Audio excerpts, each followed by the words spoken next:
It's amazing. I'm not kidding. This is great. This getting people like us together. I really think more and more people should do this. Yeah, we started something. You started something great here. I know. As they say in one of those fun movies, medication time. Yes. Get it, Ann. Get it. Hi, Rachel. Hey, is that Jeff or Tom? It's Jeff. Hey, Jeff. Oh, that's right. From Philly. I know what you do too. You puff it. Yeah. Jeff, you're from Just Philly? finished. Well, that's not the only way I use it though. You eat gummies? Yeah, I sometimes, but this. Oh, yeah. Oh, the RSO. Yeah, well, it's basically RSO just made with a natural solvent. RSO is made with a petroleum distillate, like an isopropyl. Mhm. There's nothing wrong with that, in my opinion, on a chemistry, opinion. But this is called FECO, which is full extract cannabis oil, and it's made with a high proof ethyl alcohol, like Everclear, or when you get lucky, somebody who makes moonshine, which makes the absolute best FECO. When I first get it, it's runny and it gets thicker and thicker. It gets more viscous, and I have to warm it up to get it out of the syringe. Wow. And just like a grain of rice size on some peanut butter with, depending on the milligrams and the CBD, I keep it like 1-to-1. I'm fine. And if I want to be a little more high, I'll toke a bowl. So, and right now it's like, I'm still not sleeping. And yeah, so it's fine. I just have to make sure I'm doing what I can to, keep my head up. Hey, Do any of Sailor. us really sleep a lot? Ooh, hold on, guys. Sailor. I thought I was muted. Now I'm mute. We're partying today. Yeah. Is this one How's working? everybody doing today? Good. I was actually just telling my therapist, I just got out of therapy, I was telling her It's not that working. it's nice to be able to be in a group where, Is my headphone? just like so many taboo things, or like my friends are like, oh, you can't do this, you can't do that. It's like, I mean, for example, I've always smoked weed. Oh, And I think I can hear just you. don't think that, I think it's ridiculous and people put these constructions or whatever limitations on us, and like I could judge everybody. Wow, you did a good job. Do this, you're not Turning supposed to your do mic that, up, but babe. it gets frustrating when people say those things, but it's like, hey, I can come in here and be myself and talk about things, and so it is really nice. And so I do thank you too, Pookie, for setting this bad boy up. For getting us together. That's right. No problem. Just coming as I am. Come as you are. Right. Yeah. Someone said, I have ADHD and I have epilepsy. Can I still come? It's like, yeah. Hell yeah. Even better. I'm still dealing with something. Do you know what I have friends who have like ADHD or autism. Do you know what we call them? Full rainbows, because they're multi-spectrum. And I absolutely adore a full functioning, full spectrum. It's like they are the total rainbow of all of these two spectrums put together. And yes. Welcome. How you doing, Tom? I'm doing well. Yourself? So far, so good. I wasn't feeling this good this morning, but then I kind of just put my music on. I had something to eat, like 2 or 3 bottles of water. Back. Oh, chill. I really need to learn how to drink water, man. I drink entirely too much coffee. Uh-oh. I love my coffee. No, coffee's not a trigger for me by any means. I mean, I've drank coffee for years and years and years. Yeah. I've never been real big on coffee, but I stopped with the caffeine, so I don't drink soda. Okay, well, if you have anybody that hasn't start, my suggestion to you is don't start. Try It's heroin. like smoking. It's like cigarettes. It's Oh yeah. Oh yeah. and I know a difference because I had to suddenly abruptly stop drinking coffee and can't. smoke cigarettes when I was diagnosed. So I can't abruptly stop drinking coffee. I've tried many times. yeah, I think it was like 2 months of Xanax to get me through that. No. And at least I had some recognized. It's like I can't, I'm an alcoholic and a drug addict, so I don't smoke dope anymore. I don't drink. So We got to give you one of your things, Tom. Yeah. yeah. You got to have one of your things. Amen. But Tom, can I ask you a question? please. And this is just coming from me. Mhm. Does it make you uncomfortable when we talk about how we use cannabis, or if you see us using cannabis? No, I can go to a bar, okay? Okay. And I can go to a bar with friends and they drinking beer and doing shots. It doesn't bother me at all. I've got a good friend, not a good friend, somebody I go see all the time in the ministry, and Yeah. he's smoking dope out in his garage.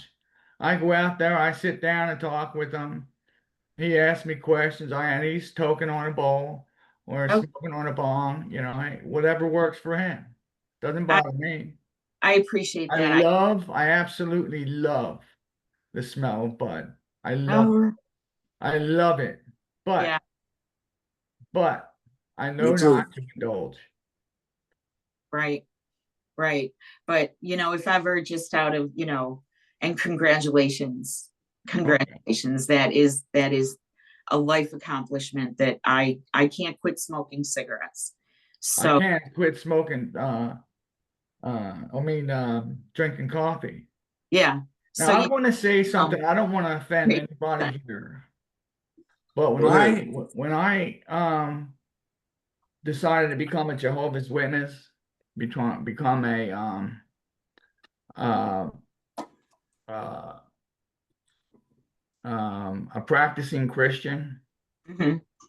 I quit smoking, drinking, drinking pot, smoking pot, and doing meth, all in a week. Oh, Wow. wow. And I mean, I'm considering, I'm giving the Holy Spirit all the Mhm. credit for that. There's no way I can imagine anybody else. I mean, I know too many people that have tried, even quitting smoking cigarettes. You say you can't. Yeah. Between my wife and I, we both did it. And I'm not Power in gonna, numbers. I'm not gonna preach here, Numbers. okay? Congratulations. This But is, Yeah. I stopped with tobacco recently, so I just smoke papers now. I'm trying to see how that helps, like with my seizure threshold, because I'm having to like 3 to 5 a year. So far I've had 2, and I'm gonna see if I can get through the year with 3 at the most. oh, I had a good one last night. Oh yeah. And that's Oh yeah. A good A good seizure. and I was in watching TV with my wife, and she said, there's a program that we watch, and we don't watch it. We watch it because it's a series. So she says, I just got up in the middle of it, went in the bedroom, didn't say anything, and I remember lying down and then falling into the pillows. Then this morning I woke up and my inside of my cheeks were all chewed up and I had a headache. And I had trouble drinking my coffee. So I was well aware I had a seizure. dang, the one you melted into, right? Yeah, I remember that much. I'm glad you're okay. Oh, thank you. We always seem to come back, right? It's like how we always come back.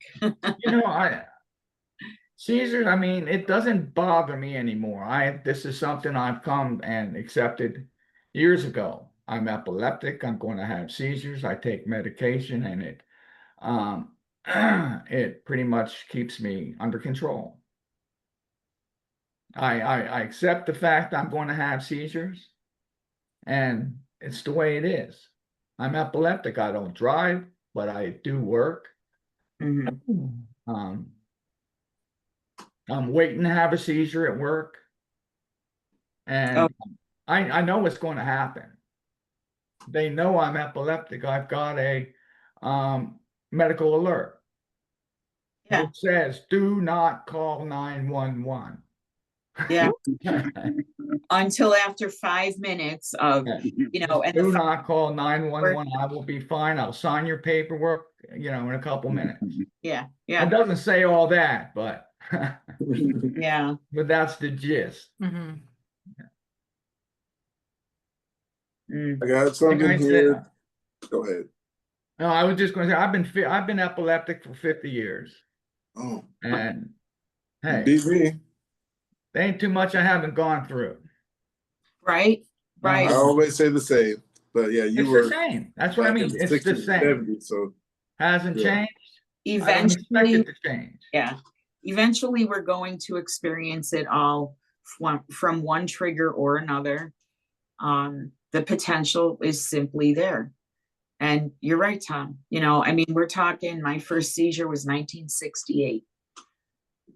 And I didn't start treatment until 2007. So yeah. And it's like, we've been there. We've been there. And I was talking to somebody earlier on the other subreddit, and she's so frustrated. And I'm like, look, I'm just gonna send you on the path that they sent me on, that didn't really get to a diagnosis, but it helped, because it was already ruled out kind of thing. But I remember the frustration. It's one of those, it's so hard.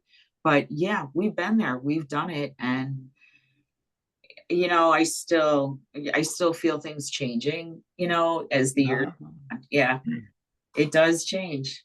At least mine did. And did you I feel said like I you were wasn't in going to denial? preach, but I have one thing that keeps me going, and that's my faith.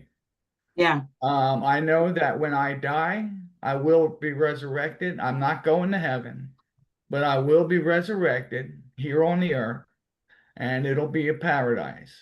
There's a scripture in Revelation that says, all pain and suffering and death will all be gone, and we will live again here on paradise earth. End of conversation. But that's my faith, and right, that's what keeps me going. I know right. I'm going to die, and if it's a seizure, it's a seizure. But I've come to grips with it, come to terms. Yeah. Or And if do I get you hit by, think or if I you, walk out in front of a bus.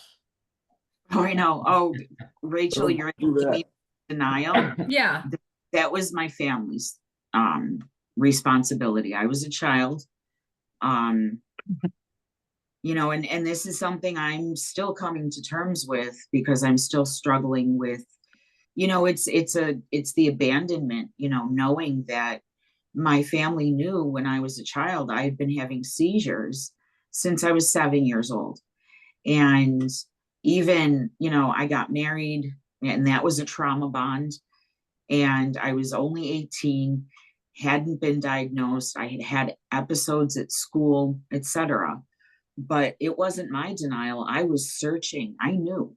Mhm. I dropped out of nursing school because I knew. I'm like, oh, I'm not gonna do this, because I couldn't confront $150,000 in student loans if I wasn't going to be able to practice. So, I had to confront that. The denial was not on my part at all. It was on my family and previous providers.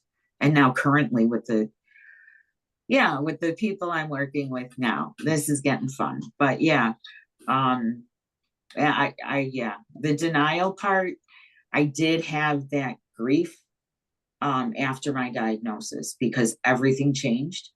I was no longer able to work, drive. I was literally stripped of everything I had left of myself, you know, at that. And my brain took over a year to recover. You know, just I couldn't write my name.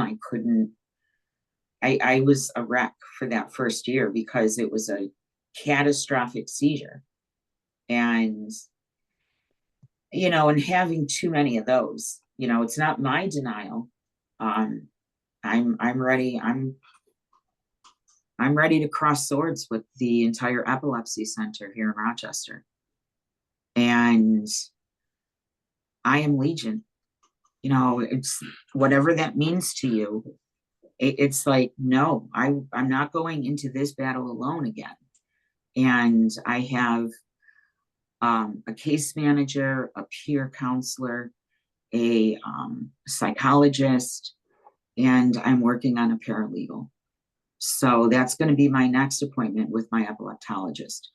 I'm not in denial, but thank you, Rachel, because that is a struggle.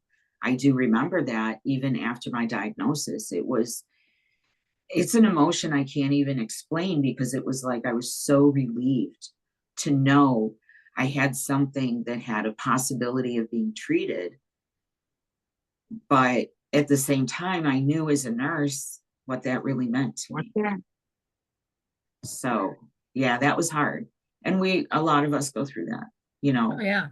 Especially later diagnosis, like adult or teenage diagnosis. That's where my heart goes. Okay. I knew when I was in school, I knew when I was in high school, but I wasn't getting treatment. So yeah. Yeah, I think denial is like definitely like it was 4 years ago. So I was 39 when I was diagnosed. Also in the midst of a divorce. So, and also in the midst of changing careers. So definitely denial. And now I'm actually starting to embrace it. And that's a lot of the reason that I'm in these support groups. Yeah. Because I was like, okay, I'm embracing this shit now. So I need to be around people that are also with this. Yeah. It makes it feel better. It makes me feel more human. And then also to go and like, oh yeah, Anne's doing this. I know that Jeff he's ripping the lettuce too, the devil's lettuce. Oh yeah. It makes me feel like I'm not alone and I'm like a bad person. You know, I also still drive. I got to take my kid to school. I'm not driving all over the place. Like Saturday, I had plans to take my kid to an amusement park with his friend. Well, I took a nap and I had a little seizure. Oh yeah. Didn't Yeah. do that, canceled out. But then it's like, I don't know, as a mom, I don't necessarily want to tell parents because then I feel like they're gonna be like, oh, well, my kid can't be around, you know, Right. my son's parents, because then they're gonna freak out that I have epilepsy. And it's just like this whole fucking vicious circle that I go through sometimes. Yeah. And it sucks. It's that judgment that I feel that's very yeah. frustrating. And how it gets weaponized sometimes, you know, they'll use it against. And I'm grateful that I'm not only a functional stoner, but I am dynamically disabled because I'm functional. Yeah. You know, and it's like we had a spout, my son-in-law he's just not being the husband that my daughter deserves. And you know, there was something that happened. The kids went on kayaks. He didn't know I stayed at the house. He had other plans. Things exploded at the holiday table. Thanks to cognitive behavioral therapy, I just took it in and I listened to what he was actually saying and doing. And my older daughter that I live with said, why were you afraid to leave her here alone? You think she would rob you? And he's like, no, I don't want her having seizures here and breaking my stuff. Mm. I heard that. And I just sat there and let him give me some more bullets, you know, give me some more ammunition. Grandsons are squirming. And my older daughter said, Mom, no, I'm fine. I'm fine. I said, I'm really sorry that you feel that way, that you feel that your stuff is more important than my being injured. That tells me a lot, but I won't allow you to use me as a scapegoat for whatever it was that you thought you wanted to do, but you didn't get to do because I was here. I do not require a babysitter. And quite honestly, I'm home alone 90% of the time anyway. And I do have methods for, I have fall alert on my watch, I'm set up. But his whole, and then he blew up because I was too calm and blah, blah, blah, blah. Were you expecting a reaction that you didn't receive? I got nothing more to say. I realized that before you even opened your mouth. Now, if you'll excuse us, I need to talk to my daughter. So that was tough. And I'm sleep deprived and I'm stumbling on words. And yeah, I look a lot better. I do feel better, but I'm like, what the holy? And then this morning, I get a message in my chart, another abbreviated, ambiguous pile of bullshit, AKA more ammunition for me. And we need you to understand that you have epilepsy, but the seizures you are having are not epileptic seizures. Okay. Screenshot. Okay, I'm good. Okay. June 10th. This is gonna be fun. I got something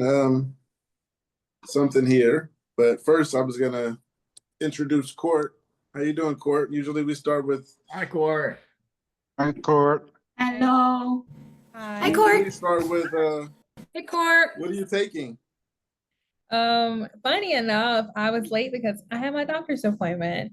I am taking lacosamide, lamotrigine, and I just got on Xcopri. Xcopri, I don't know. And I'm on still 50 milligrams, and from what I understand, the therapeutic dose starts at 100. So yeah, that's what's going on with me right now. So When was your last seizure? yesterday, So you're on your 1-day anniversary. Mhm. yep. Shazam. I do not have tonic-clonics anymore. I just have the good old partial seizures where I'm a zombie trying to take a nap. Like, I'm not even kidding, y'all. I'll go out, like, here we go. And then I wake up in bed. My body thinks I'm taking a nap. So I guess I'm still taking care of myself. That But was yeah, me last night, honey. yeah, I see you, Yep. Tom. Yeah. That was me yesterday. We're going on. That's me Saturday. Look, oh, see, we're bonding already. I love Yeah, it. look at this. Yes. Look at this. I am Community. That was all of us on certain nights. So everybody, so y'all do have partial seizures as well, focal impaired awareness. I don't know, Yeah. they changed the name a million times. So many I do. names. So Yeah. how do you all like go about feeling it or having it? We just figured out this is something we can't get rid of. Have fun with your friends, and it's easier to talk about it. We can laugh, and So what are y'all about reactions it. though? So I take a nap, like I'm not kidding. My body just thinks I'm going for a nap. Is that y'all reaction too? yeah, the pills make me tired, so I think that's all the pills. So Yep. I can go to sleep as soon as I take my morning dose if I felt like it. But Yeah. I'm fighting through. Yeah. See you better days.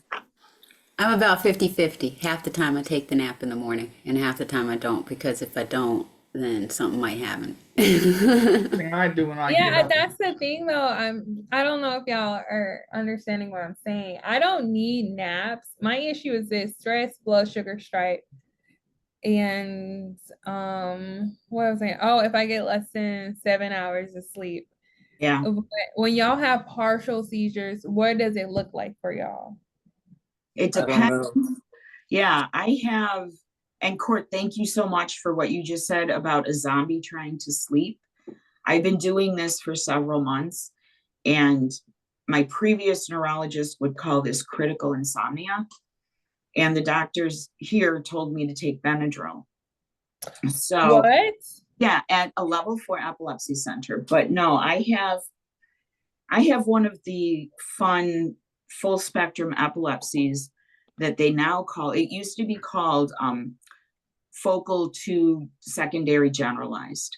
Now they call it focal bilateral to tonic clonic, because I don't have one or two foci. I Mhm. have about 500. So we had an EEG done where they were seeing these sparks turning up, and this was 6 years ago. But they explained to me that what I'm experiencing is everything from just a quick split second drop seizure like that, or my eye would twitch, all the way down to a full-blown tonic clonic into status epilepticus. So I've experienced all of those seizures, as well as what's called interictal psychosis. So, and that's fun. I hope you never experience it. I remember, and even still, when I start to have particular focals that I recognize, especially the temporal, my left temporal lobe or my frontal lobes, my personality changes. It is like, it literally looks like a psychotic break, but I have no idea what's happening other than I feel really stressed. I think I'm talking normally. People around me are like, you're not leaving. You're not going to this appointment and ending up in the hospital for 2 weeks, which is what's happened. And it started with just that, like, that intensity of anxiety that, and then that really tired feeling. But I felt okay. It was just that cringe, and it just doesn't really go away. And, you know, it used to be that as soon as I felt that cringe, I would sit down, lay down, you know, and in other parts of my brain, it could be a dyslexia or just that funny vertigo, like that roller coaster feeling, like that flip in your stomach, up the hill, down the hill, you know, that flip in the Virginia hills, and it'll go away. But then later on, I have no idea why I'm sitting in front of my washing machine with my arm in my dryer. So yeah, and Ariane. it depends on where it's starting. And I don't know if they've located yours. Frontal. Both sides. Oh, honey, yeah, those are scary. I got you. Yeah, it's just, it was only on my right side, and I only had the auras at first. I only used to have auras while I was on lamotrigine. My tonic colonics, for the most part, are pretty under control. I don't want to get ahead of myself and say they're under control because I feel like I'm jinxing myself. I'm pretty sure Yeah. y'all can relate to that part. Yeah. But I have focal impaired awareness seizures where I can like literally feel it coming. Like my boyfriend think it's so funny because he can tell by how I'm about to walk in the room. I'm just getting ready to seize on a couch with him. That's the beauty of our relationship. He knows, he's like, oh, okay, I see you. And I'm just having my fun. And then I'm like, okay, what was the time this part? We're setting records, Les. Okay. This time I knew who you were. I didn't mistake you for my brother. That's fun. And so that's what we're going through. And I am hoping for something, just like I'm hoping for something for you all, because it's exhausting. It's exhausting. It's repetitive. It's a lot. It's just something, right? So yeah. I'm so glad you've got a heck of a support. Yeah. Your boyfriend sounds like he's all over it, girl. He's great. Like I am scared of how great he is. Like it's scary, okay? I don't know if y'all know what a parentified child is. That's a whole different topic. That's a whole different support group. But I'm one of those. And he's just, yeah. Kate, I'm sorry. You had your hand up for a while. Did you want to say something? But honestly, Court, you have had it going. a perfect introduction and, explanation of the diagnosis. I'm proud of you for understanding it so well, obviously doing your research and knowing the terminology. After a diagnosis like this, it must have felt like I Hell, don't heavy, just heavy, trying to figure out what this is, where it comes from, how it started, if it's even important to know how it started, and then all these parts of your brain that they don't teach you in eighth and ninth, not definitely not in high school, A or maybe for slight one advantage. test. Slight advantage. Bachelor of Science in Psychology. Okay, hello, that's you. So Slight, slight advantage. so hold up, Mom 1021 on Reddit. Was I the one who talked to you about the psychology student or something? All right. So anyway, somebody else told me that they had they were studying to be a psychiatrist and we're going to attend the meeting today. But yeah, I think I raised my hand honestly when we were telling stories about our last seizures, and mine was when I was doing Talia's hair. I was doing Talia's hair, and the notes say memory gone. I don't remember doing her hair, but I remember unplugging the straightener and then Talia coming out into the room saying, Mom, we're not done. And half obviously half her hair is straight and the other half is totally not done. And that was my last one a couple days ago. But yeah, that's how long I had my hand raised, and that's something that we're just trying to do to reduce the interruptions. So props to court again for coming.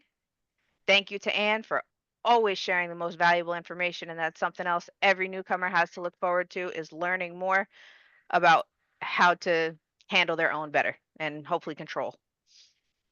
got one here. It says, how do I get my doctors to take me more seriously? And I got that from what Ann said. A lot of what she's saying was misdiagnosis, and it sounds like they just don't care. But how do we get someone to listen to us or take us seriously?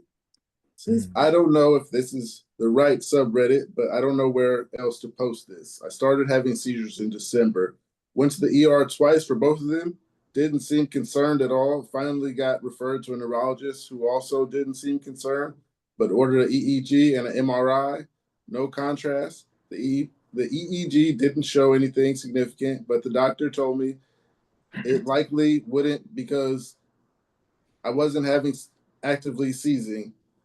After the EEG, my doctor told me they must be stress anxiety induced and that they weren't true seizures and sent me on my way without anything conclusive. The MRI took a little bit longer for me to get, but showed nothing serious. But what looks like a brain scar, likely from a childhood concussion. However, no follow-up discussed what this might mean, what might this mean, or if it has any relevance. They just told me to come back in 6 months to do another MRI. It's eating me alive, not knowing what's causing them. And low key, I refuse to accept anxiety or stress as the answer. At least for now, my body is betraying me and I can feel it. I'm in pain all the time and it's getting harder and harder to use my legs without them hurting or giving out. And of course, the seizures have not let up and are still happening. I have a doctor's appointment tomorrow and I don't know what else to say. I can get him, what else to say to get him to take me seriously? Any advice? Take some with you. Doctors are really helpful in California, so I don't really have these problems. Where, but I hear everybody say that. Where are they located? Did they say? Or They not? didn't say. Okay. I'm annoying to doctors are like that. Because then I'm saying, well, on the vagus nerve, I understand. They're like, whoa, research. All right, because I'm don't like my life is at risk every day. And so I'm gonna sit here and ask you, are you sure you're not having a seizure? Because it always sounds like people listen when you're obnoxious. And I'm far from obnoxious. It's a role I play to get people to listen. So doctors like that, you have to run from, and sometimes it's a generational thing. And like that's what I'm saying. It makes me so sad for us because they don't listen, they don't understand, they're just working, right? And Pookie, you're really lucky if you're in California, because I got lucky with 2 doctors. one, I left my neurologist to go to an epileptologist, and now she wants her independent practice. So she's no longer at the clinic that I was seeing her at. So I went back to my neurologist, and this was like a shocker to me.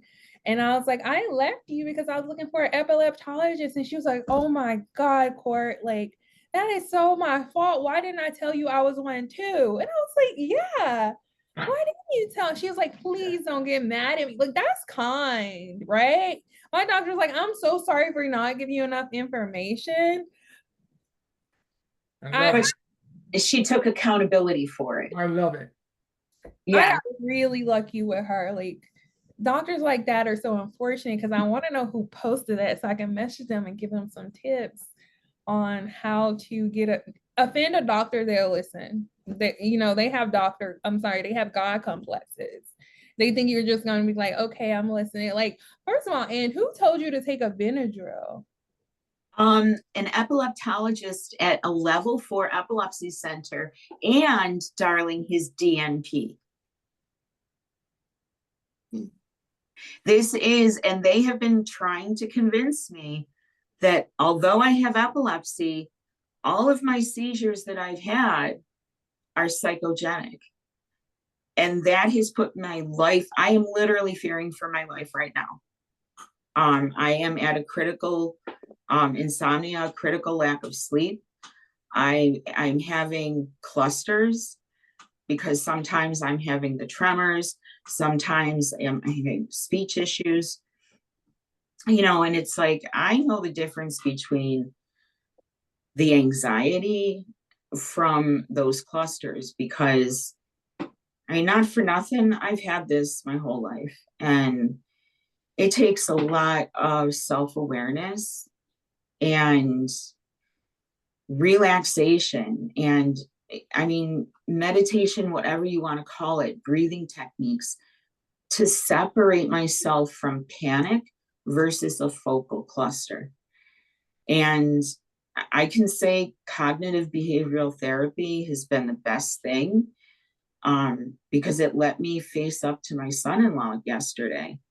And it's helping me face up to these doctors that are just about to meet their reckoning day. And not in a bad way. I don't want to do this in anger. It's like, wait, we need to be heard. And I'm going to trust you, Dr. Smith, to be that voice for my entire community, not just for me. I've been an advocate my entire life. The first peace day, Grandpa helped me make my sign that was too big for me on a windy day. I didn't care. I still got there, but I've been advocating my entire life. And this is something that's become even more important to me because of my connection to cannabis. So I had to do some serious, I did the deep dive, okay? And I can't sleep now. It's just,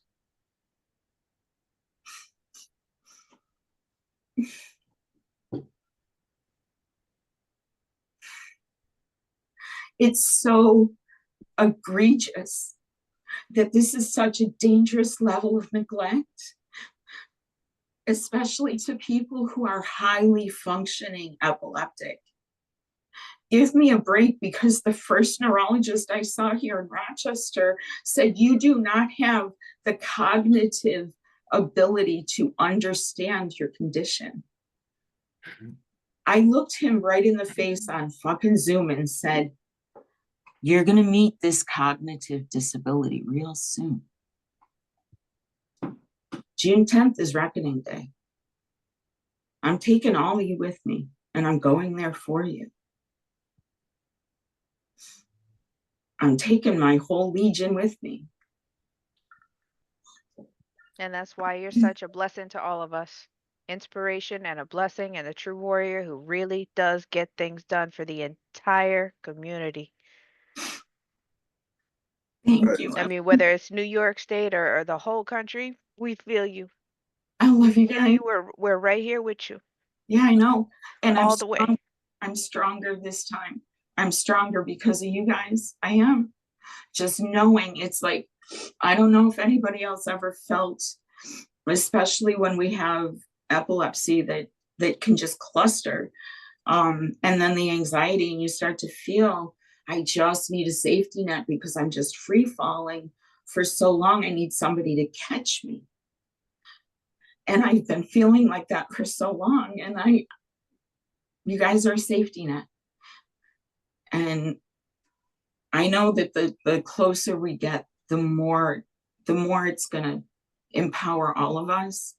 And I thank every one of you on Reddit and here, and I am so grateful for this connection.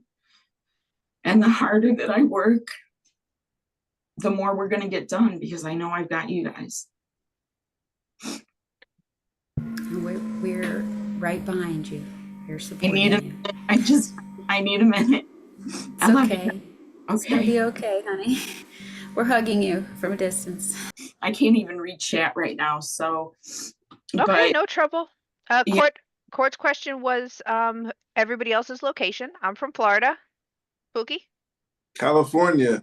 And with that being said, Yes. I always hear about people like having problems seeing doctors and getting MRIs, and in California, it's so easy. Like yesterday, I told them I had a headache, and I told them I think I had a seizure in my sleep.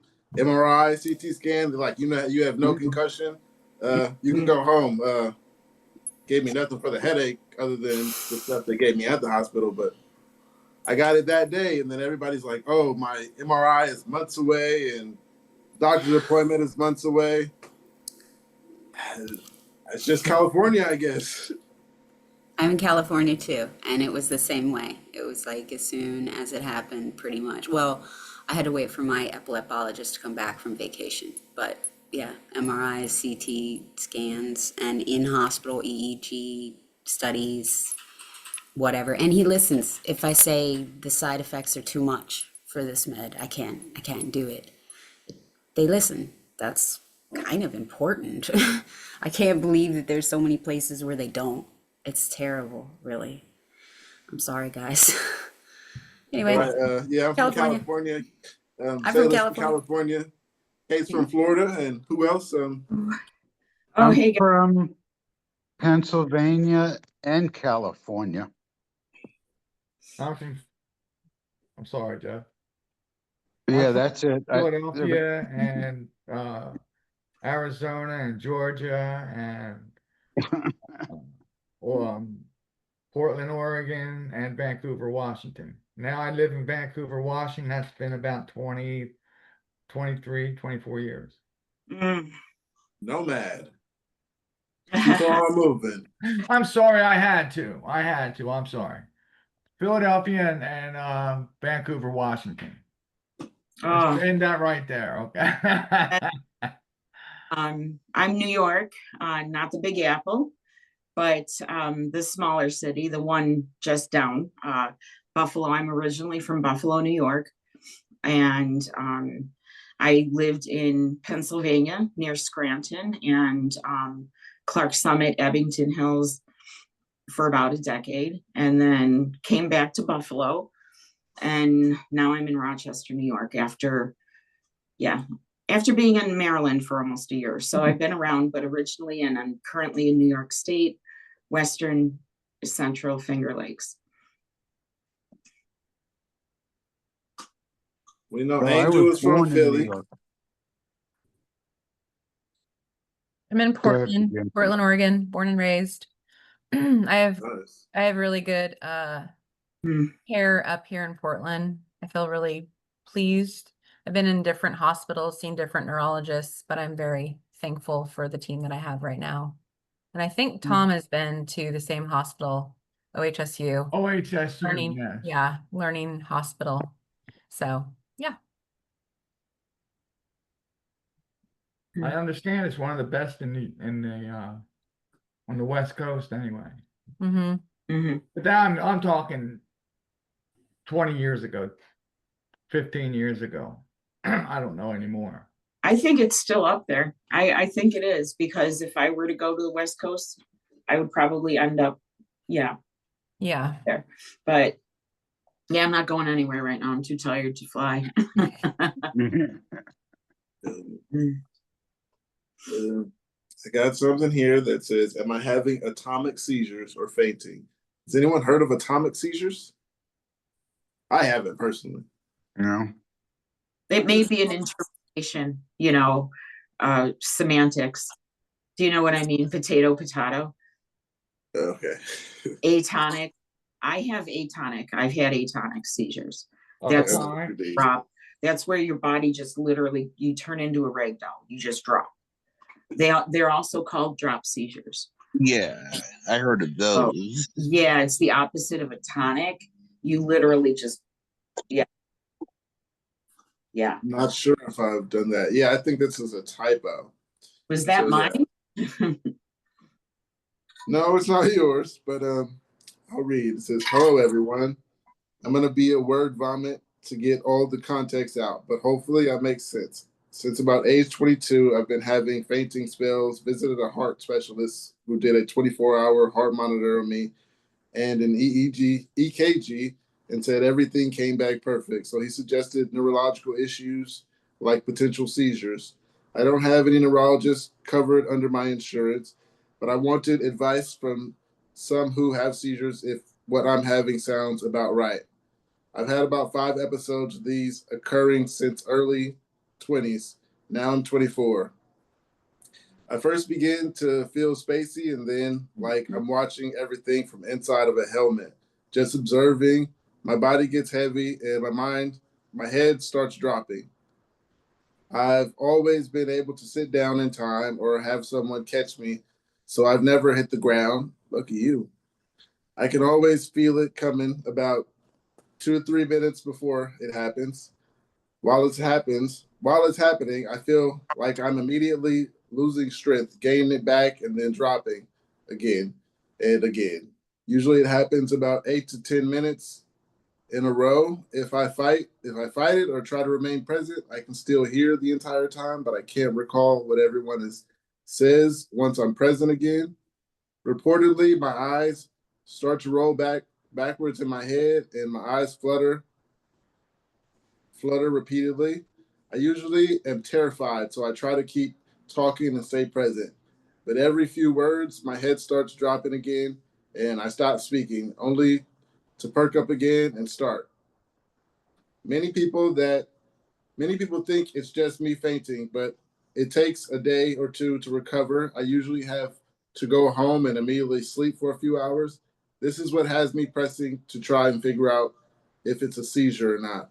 I just haven't seen anyone with the symptom list in any seizure research like mine, except for the rare article or something about seizures in kids, but I never had this until my 20s. Only thing I can track across each instance is a time of high stress. Other than that, they come randomly, haven't eaten, has eaten, had sugar, haven't had sugar, tired, well rested. Only thing that triggers me is stress. Any advice? Yeah. So I have a little bit of a question kind of surrounding that. And I was just talking to my neurologist about that. Does anyone have really seizures caused by stress? Like, is that the thing that causes your seizure? Yeah, what physical or emotional? Mhm. Even like if I'm startled, especially if I'm startled awake, Really? and that's an intense stress. And yeah, but especially physical stress, like after surgery, which is why I may not be able to have any more surgery. Oh. Yeah. So yeah, I have stress seizures. It's a literal trigger Yeah. that's it was misinterpreted here. Um,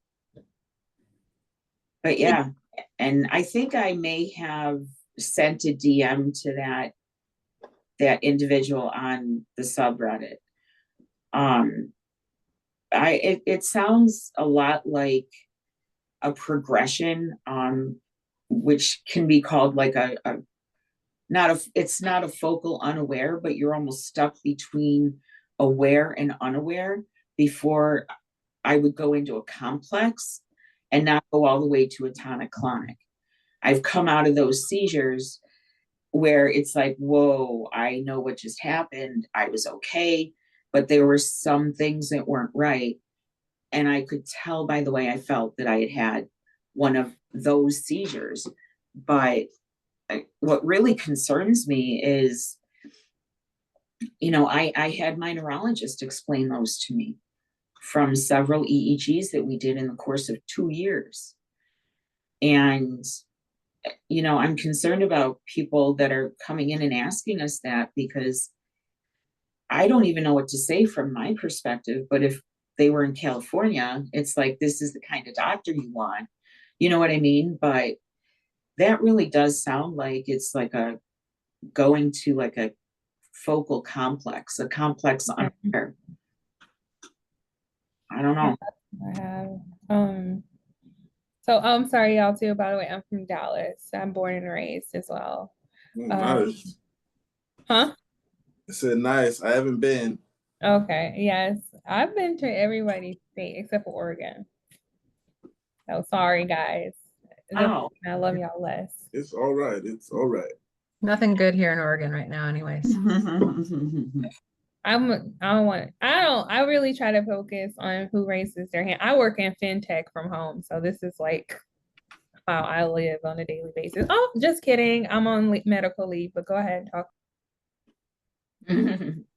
Oh, I was just Rachel, gonna what were you say, going with? yeah, mine started in the midst of my divorce. So when I first started seeing a neurologist, they were like, "Oh yeah, this is totally non-psychogenic seizures."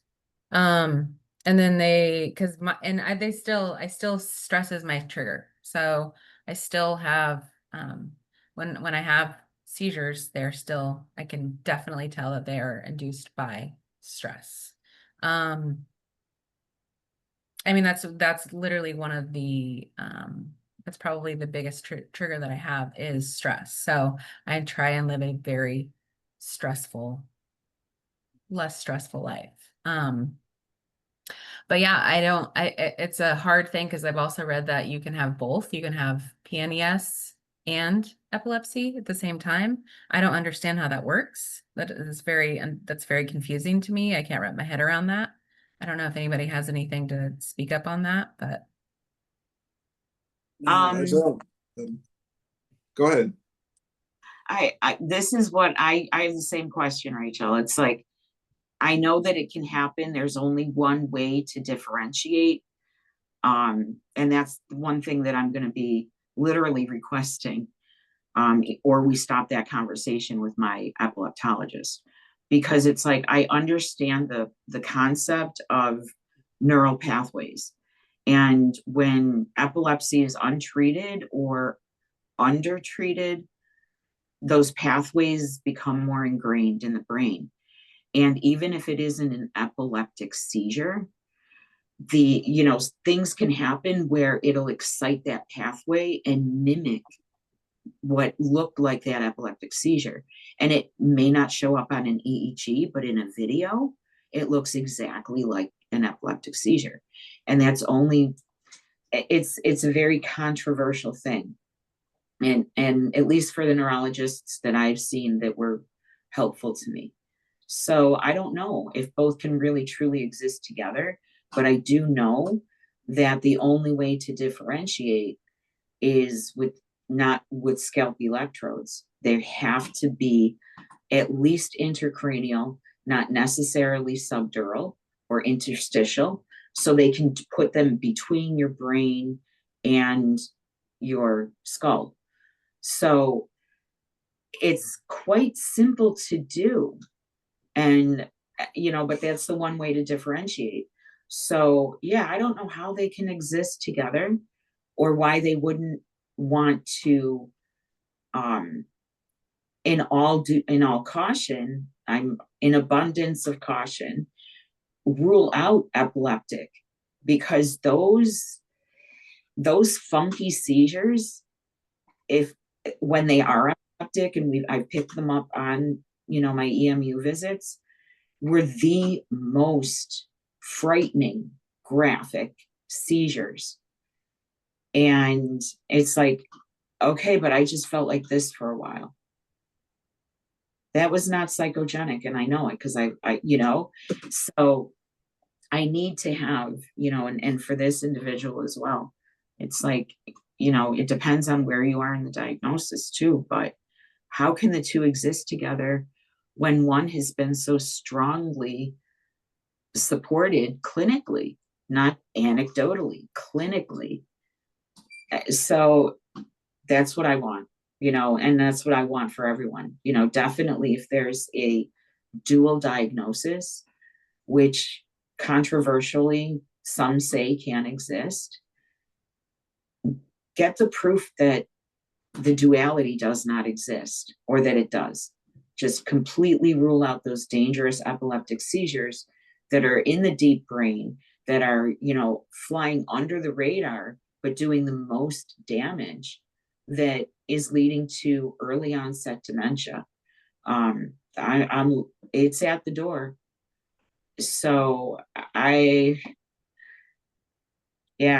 rambling, but I'm passionate about this right now because, seeing another person come in like this, I'm like, oh my gosh, more and more and more, I was just diagnosed, they put me on this, and now, now they're telling me it's something. I forgot where we were.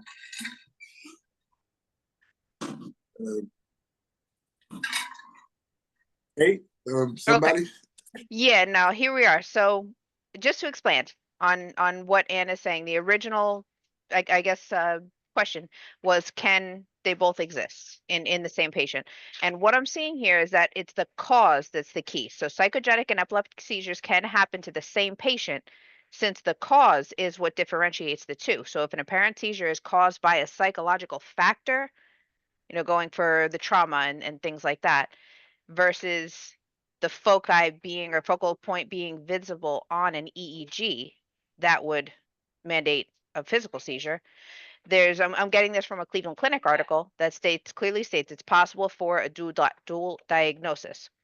But another important point that I'm seeing is that most of the top hits are making a point of saying that psychogenic seizures are a more common, like most likely the diagnosis. They're saying that many people with seizures first receive a misdiagnosis of epilepsy. So in my day, I was diagnosed almost 20 years ago. That didn't happen to me. Like, yes, they diagnosed me with epilepsy, but got to the point and got that EEG.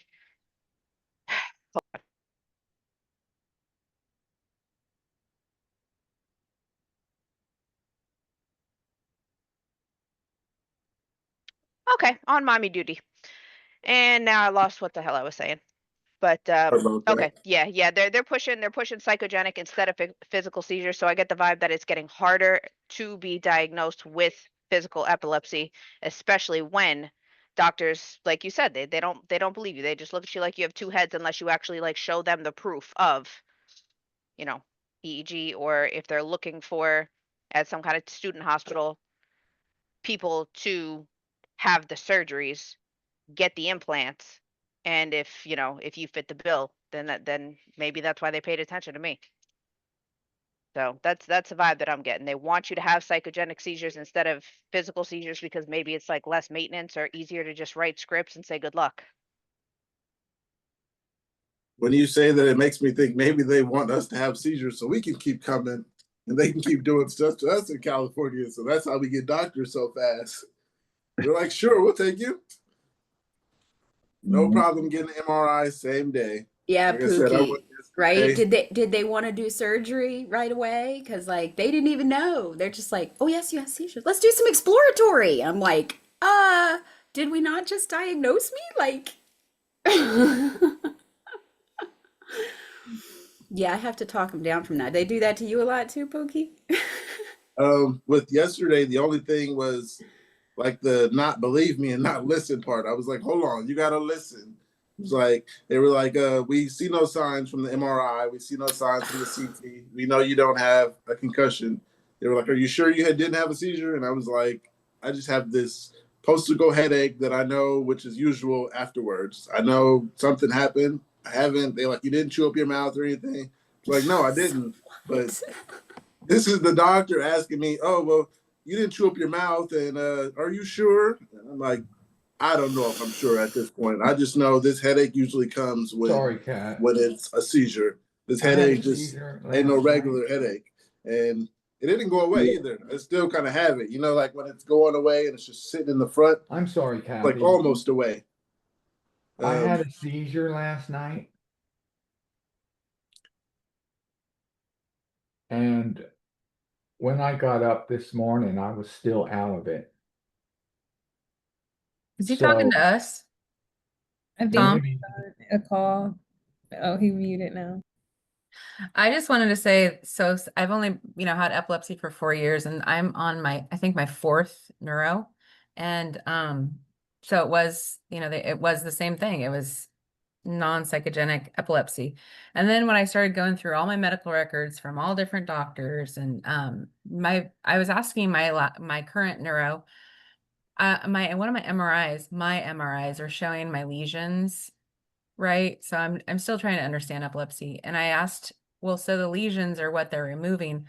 Why wasn't that looked at? Like, why was that not a big deal with my other neuros? Why did somebody not take that seriously? And they're like, we don't know. I don't know. I mean, wouldn't that be something that they should have had a follow-up? I had a car accident at the end of 2023, and that came up on my MRI too. And I remember that ER doctor saying, that's something you probably want to follow up on.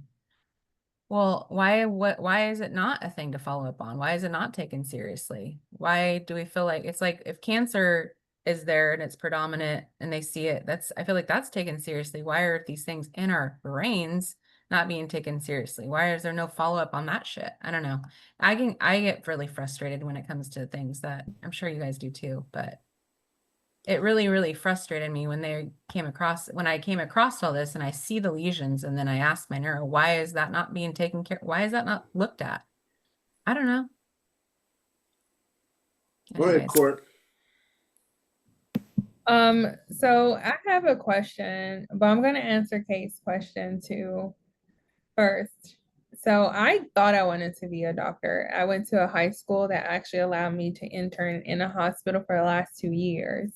I interned in an ear, nose, and throat clinic. No, sorry, ear, nose, and throat area of a hospital. And then my last year, I interned at a child hospital for prosthetics.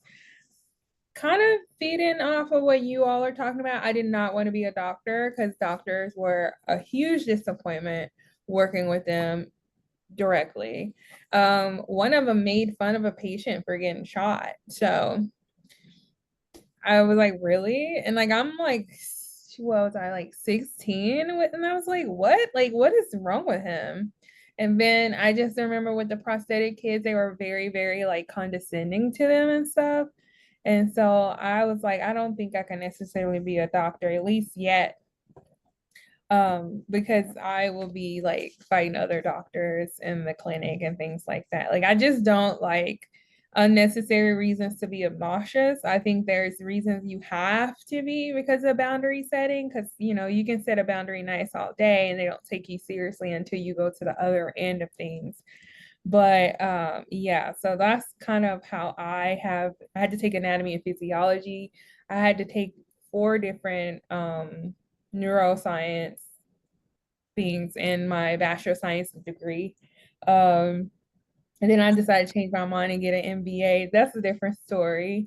But my next question to you all is, how do you all go about feeling like your seizures are under control? Because I have a problem that I am, and I'm pretty sure you all understand, I'm fighting depression. And I know there are things I have to do to not have seizures while on medication, but I'm not doing them. I have to make sure I'm really strict about my sleep. I have to make sure I'm really strict about my stress, and I have to make sure I'm really strict about my blood sugar. So my question is for you all, if you have this checklist of things that you have to be strict on and you do it, do you consider your seizures under control? Because if they're not and the medication is not quite working, then what? Like, what do you consider, your seizures under control? Is it strictly medicine working without the other factors? Because I have a conflict with myself. It's like, okay, Courtney, if you don't have epilepsy, you need to be doing this shit anyway. So I'm trying to understand, how do you all feel about it? If you're hitting a checklist and not having seizures, how do y'all, please tell me how y'all feel like you're not being seizure free? That's it. That's my biggest battle right now. Take your ass to sleep, eat the right food, and calm yourself down. I'm not doing that.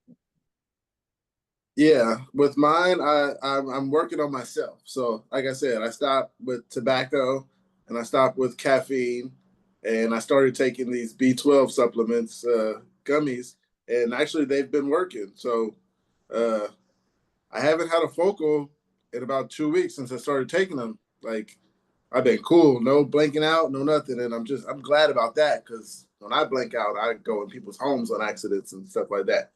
Try to make that not happen anymore. So far, so good. But yeah, like you said, depression, it happens. We all eventually go through it. Just hope to make it out of it. Anybody else? My only contribution to that was, similar to just what I put in the chat, so I don't forget what I'm going to say, um, is finding a cause.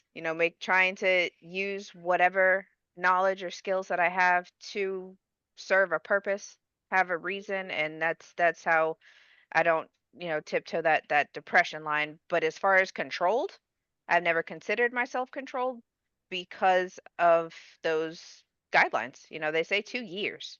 2 years without an epileptic event.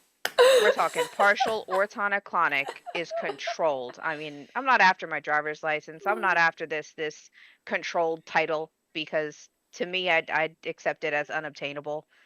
But yeah, that's just something that I don't set a goal. I don't set a goal for being controlled, because as long as, like you said, you have the checklist of taking, what you have to get done to take care of yourself, as far as a lot of times you check every box and you wake up with, the bloody tongue and chewed up mouth, and, somebody telling you to hurry up and change the sheets. So it's all too often it had to happen before I disregarded setting controlled seizures as a goal, and rather focusing on continuing, living with, managing. Mm-hmm. Tom? Yeah. Hold on, Tom. You're on mute. Tom. Okay, I'm sorry. That's okay. I consider my seizures controlled, even though I still have seizures. But I don't have tonic-clonics. I am medicated. I do take medication twice a day. And I don't drive. I don't ever plan on driving because I don't want to kill somebody. And I do work. So I feel as though I'm functioning. I don't have tonic-clonics that I'm that aware of. When I know I'm having the way I know I'm having seizures a lot of times is because my wife will tell me, Tom, you had a seizure. Okay, thank you. Because I'll tell Tracy, honey, I think I'm going to have a seizure. So I'll go in and lie down on the couch, watch some TV. Never missed anything, didn't even know I had it. I had an aura. So I went in and lied down. Then I had a seizure, as my wife would have told me. Sometimes I don't. But again, I'm functioning. I do pretty much what I want to do. My seizures aren't that bad. And I think I answered that question. I think, yeah. My seizures are controlled in my own head. Yeah, lucky you. Oh, and another thing, Jeff, I said that I live across the river from Pokey. Yeah. I thought he was living in Portland, but found out earlier. Yeah. Pokey, I thought you were over in Portland. You're down in California. I'm so sorry. Yeah, I was going to say maybe we should get together sometime. Because We I'm can just do on the Zoom other together side of with the everyone Columbia else. River. I could almost walk into Portland. Right. One day we can do Zoom together. That would be good. And there's let me see. I think it's who is it? Rachel. You're from Portland? Yep, Yeah, Yeah, maybe we can River. get together sometime. we could. Yeah, I'll shoot you my Are you information. married? I'm not. I live alone with my kiddo and my 2 cats. The reason Oh, I'm cats. asking is because you know, my wife wouldn't have a problem with it, but I was thinking maybe your husband would have a problem with it. No, sir. Okay. I Yeah, got I one would, here. you know, talk with people that, you know, epileptics as we're doing here. But I mean, if we could sit down and have a cup of coffee, it would be great. I'm a coffee drinker, Tom. All right, well, we'll talk. I got one here that Yeah. says, I don't have epilepsy, but doctors keep trying to convince me I do. Oh, man. At the start of 2024, I started having absent seizures a month or two after getting a moderate concussion. I really didn't think much of it. I have CPTSD, so those symptoms weren't particularly unusual, but my partner suggested we get checked out just to be sure. After my first MRI, they found a 7.8 millimeter hyper intense flare lesion on my right cerebral peduncle, or PEDUNCLE, head uncle. Yeah, I'll move forward. I was then scheduled for an MRI 3 months later with the same results. It hadn't grown or changed or anything. In that time span, I started having tonic-clonic seizures. At first, it was once every couple months before increasing till I had 7 in 5 days and was hospitalized for the week. They placed me on a Lamictal dosage with a steady increase, and I was later prescribed midazolam, MIDAZOLAM. All my notes say that I have tonic-clonic epilepsy. My EEG has always come back normal, and I don't react to flashing lights. I also have only just started having seizures 2024. Can you just develop epilepsy at 20? That just seems super unusual to me. From my research, the lesion could be potentially causing my seizures. They don't even know what the lesion is. My first report said it could be a low-grade neoplastic brain lesion, which once again means nothing to me. And I'm not just lost. It's been a year now, and I just want answers. Does anyone have any kind of clue as to what this might be, or have any similar experiences? I think it's epilepsy. I think you just got to give in and say, hey, and see what they do after that. If you keep saying no, they're probably not going to keep caring. So, Yeah, get a second opinion. It's epilepsy. yeah. I have tonic-clonics, and yeah, it ain't beautiful. I know my EEGs come up with abnormal. I even posted an old one from 1997. And they discovered my epileptic form. It's like they know where it starts, and it goes through my central nervous system and everything. By the way, is your name pronounced Angel? Yeah, but I don't like. I can take Angel or Okay. Okay. um. Are you a Spanish speaker too? Yeah, I can speak a little bit, but Okay. yeah. Okay. I actually was raised speaking Spanish, and I knew how to read it before I knew how to read English. Okay. Nice. But English is like second language to you, right? Yeah, yeah, but by the time I got to kindergarten, I didn't know none of that. Oh, good. Like my mom told me a story one day, and I was like, What? she said, "Look, Mom, I know what that board says," and it was all in Spanish, and I read it to her at all in Spanish.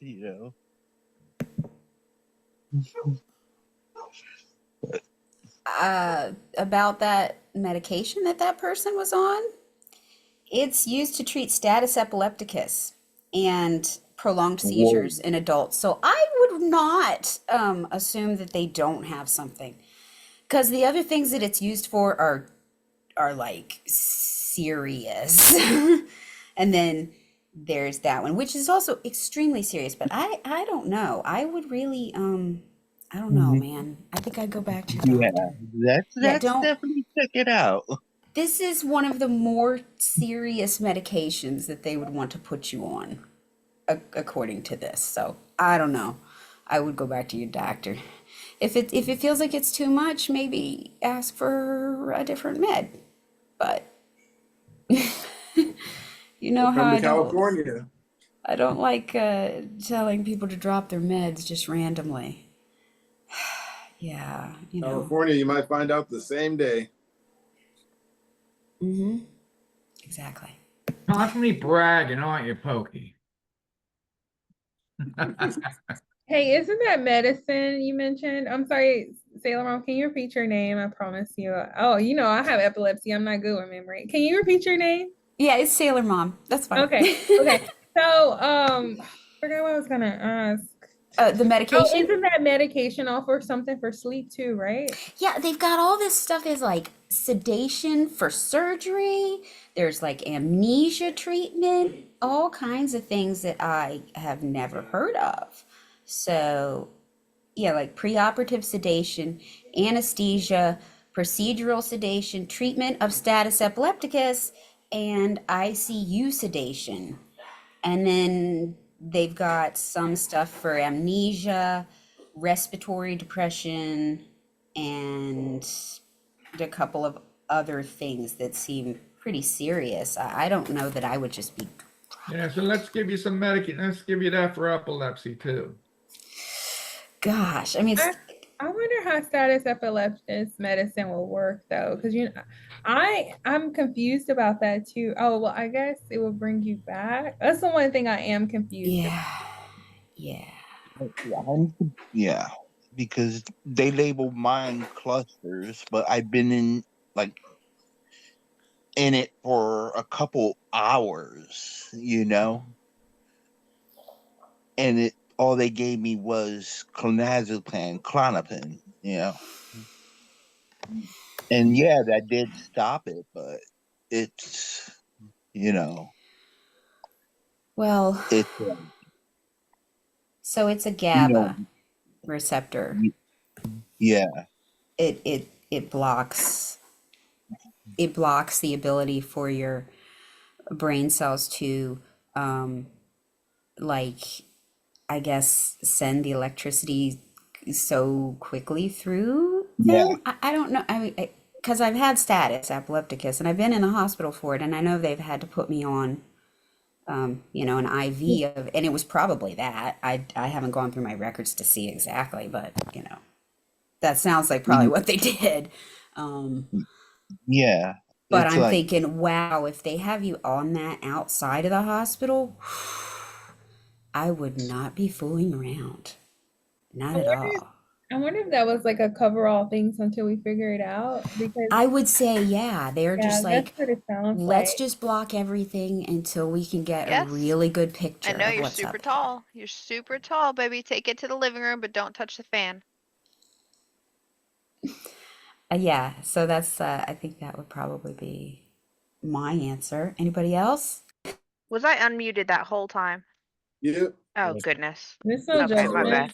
There is no. I'll cut it out.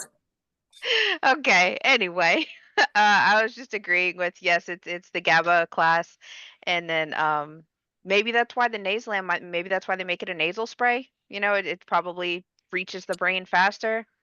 But yeah, that like you said in that question, if that's just some coverall, that just reminds me about, again, how doctors are into just quicker to write a prescription than really getting to the bottom, getting to the root of things.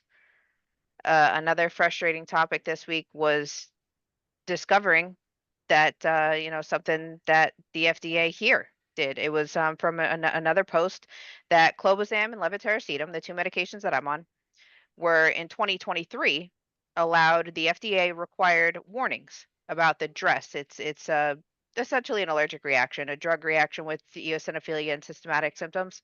But the FDA waited until 2023 to require that those warnings be added to the prescription information and patient guides for these medications. And there were comments from Australia and England and other countries saying that leaflets have been showing that these DRESS side effects are present, have been known to be present since like clinical trial days for decade, as long as these medications have been around. So that was just another really surprising, I mean, disheartening topic for that came up for me this week, was realizing that the two medications I'm on, I was never made aware of this side effect. And what's the reasoning here? Why would they put me on and try to put me on another medication that possibly has that same side effect, having the idea that maybe that would increase the risk? But that's going to be a question at the next visit, that's for sure.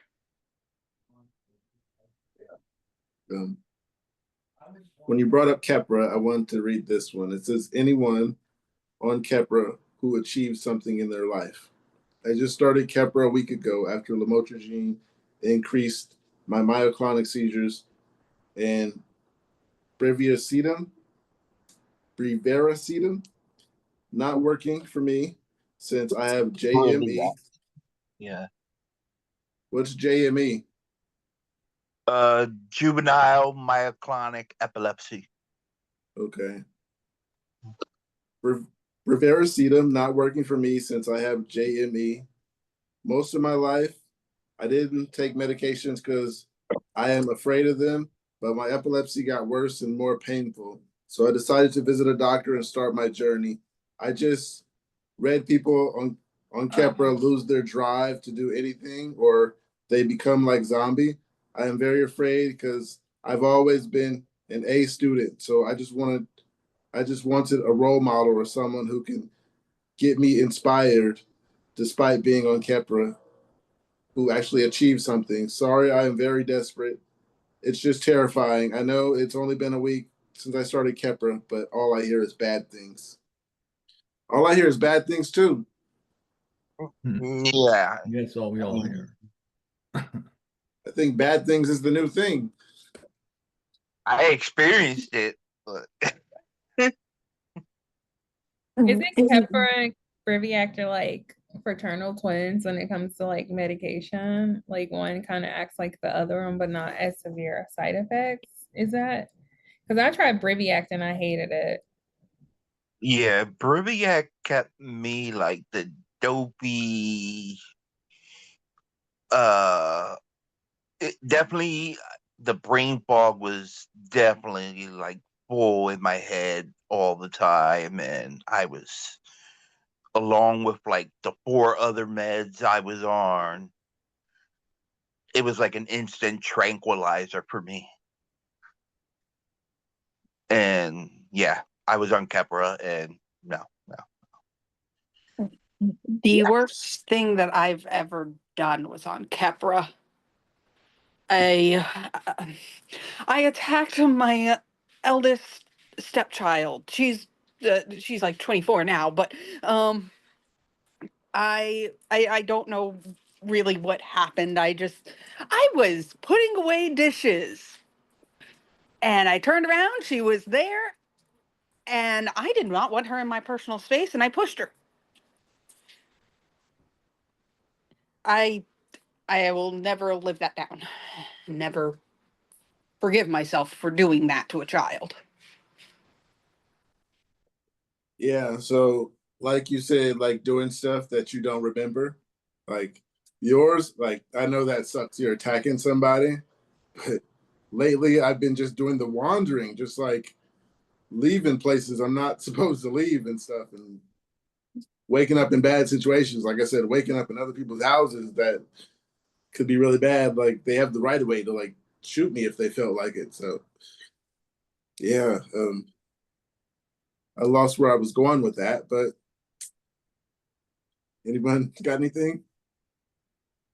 Rachel, you've been having your hand up. Go ahead. So, well, I wanted to respond to two things. Well, first of all, I wanted to know, because I'm on 3 meds, and so talking about side effects, it's hard for me to like actually say, yeah, I'm having this side effect because I don't really know what side effects I'm having. I feel like they all kind of blend together sometimes. I'm like, well, what? Yeah, I mean, I'm always tired. I'm always Yeah. having like speech problems, trying to articulate myself, trying to,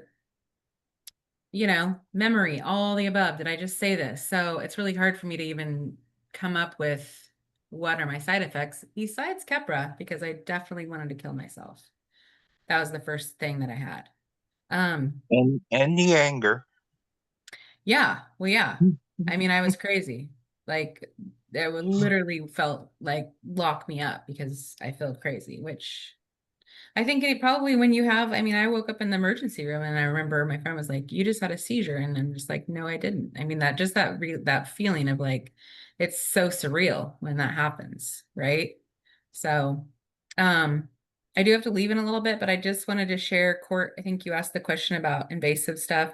I did have an SEEG. I still have numbness in my head from where they placed all the electrodes. I'm going in on the 17th to have the right temporal, right right temporal lobe anterior section. That's at OHSU. So I'm going in for that big thing. I have a pre-op on Thursday. I'm nervous, but I'm just like ready to get on with my life, And I think what I'm reading statistically is like there's a 60 to 70% chance that I won't have seizures anymore. I mainly have focal seizures. I do have tonic-clonic sometimes, but I'm at the point where I'm like, well, I can't, medications are not helping. I just want to get on with having a life. So I, Yeah. for my surgery. Anyways, that's what I wanted to share. Thank you, Rachel. And before you start, what's an SEEG? Like, is that like a true like surgical procedure, or is it like one of the ones the devices have? Well, so I've had the functional MRIs, I've had the regular ambulatory EEGs, right? Where they put the little things on your head. Yeah. I have had some stints in the EMU, the epilepsy monitoring unit, where they caught my seizures. They pull you off your meds to invoke seizures. The SEEGs where they go in and they put it's brain mapping.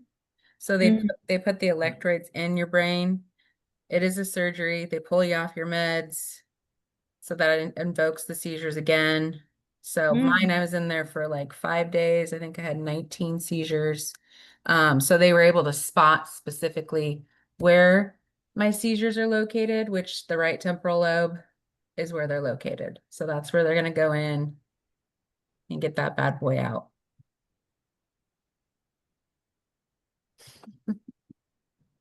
So yeah. Rachel, I just wanted to say, Yes, sir. those are the seizures those are the operations I had. And you're in my prayers, honey. Thank you, Tom. They did a Yeah. wonderful job up there at OHSU. Thank you. And I'm really, really happy with the outcome. And I'm getting teared up here, honey. Me too. I'm sorry. Uh, um, yeah. Yeah. I just wish you the best, honey. Thank You're in you. my prayers.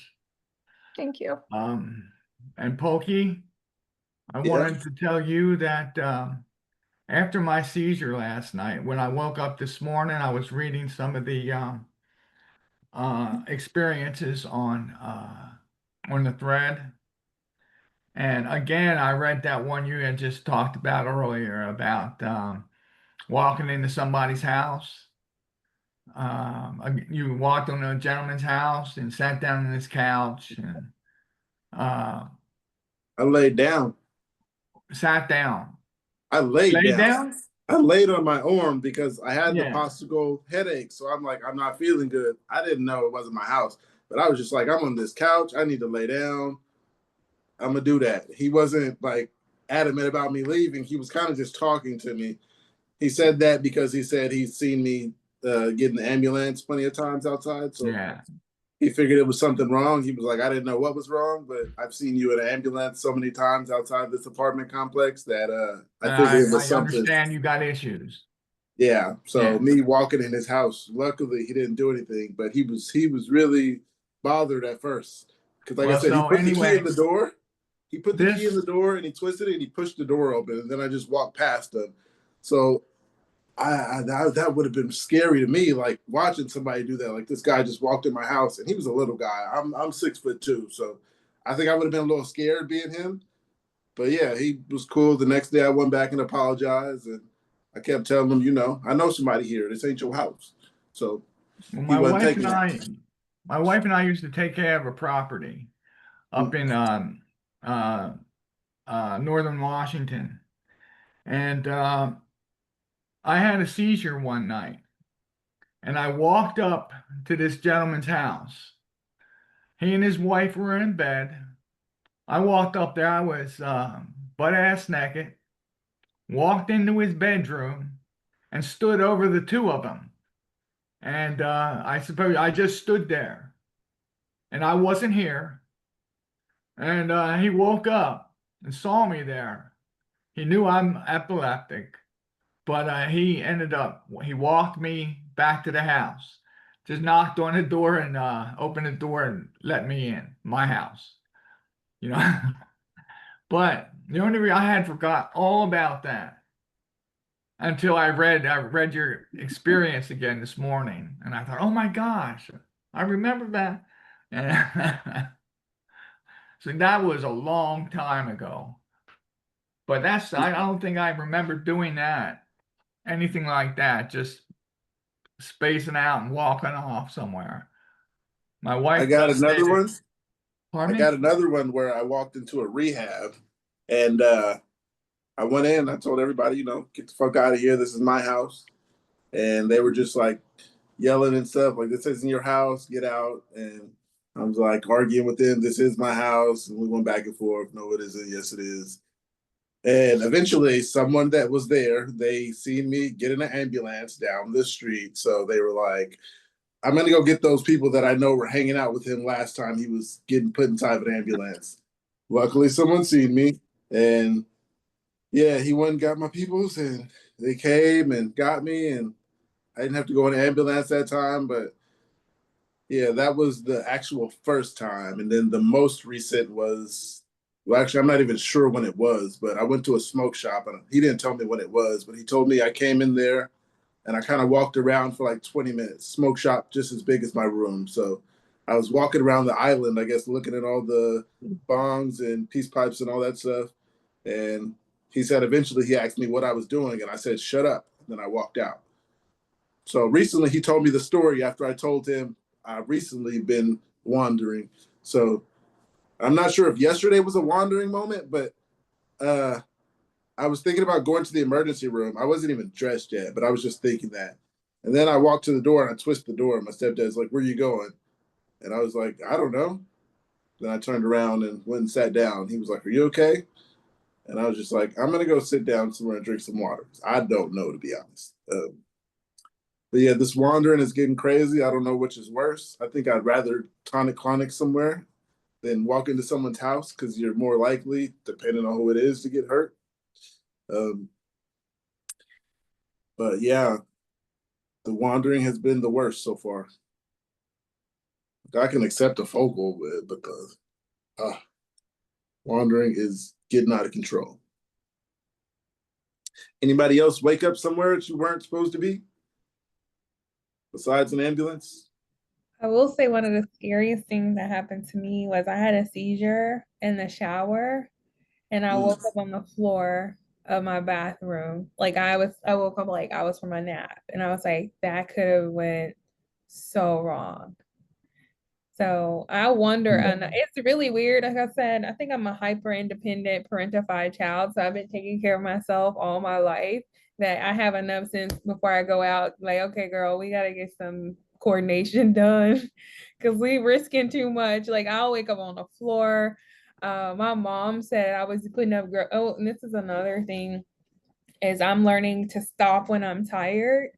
So, like I said, all these accomplishments that I have, I think I'm paying a cost for it because I had to do so much, right? And I mistake being tired and lazy. Like I'm literally learning how to identify being tired. One time I was putting up groceries. We went grocery shopping and I was tired. And rather than sitting down, I started putting up the dishes out of the dishwasher.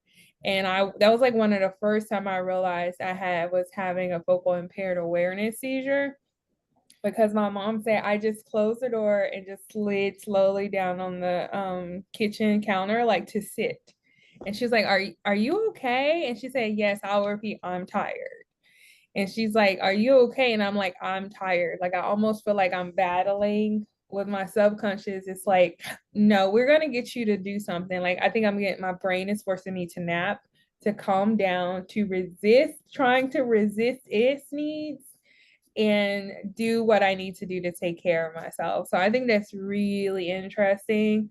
That's why I came here, because I wonder if anyone else is dealing with that. Because I don't wonder, everything I do is stop. And then I had one sensory seizure that freaked me out in the ambulance. That was one time, and I'm hoping that's the only time I ever have one. Well, I can speak on both having a seizure in the shower.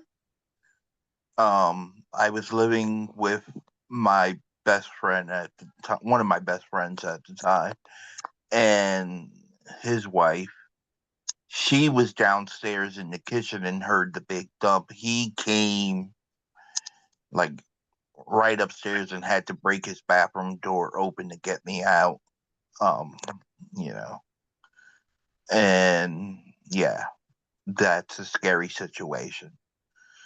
And the even I think I don't I'm just gonna say any type of, you know, epilepsy, whatever, it's like I know your battle, like I battled that tiredness.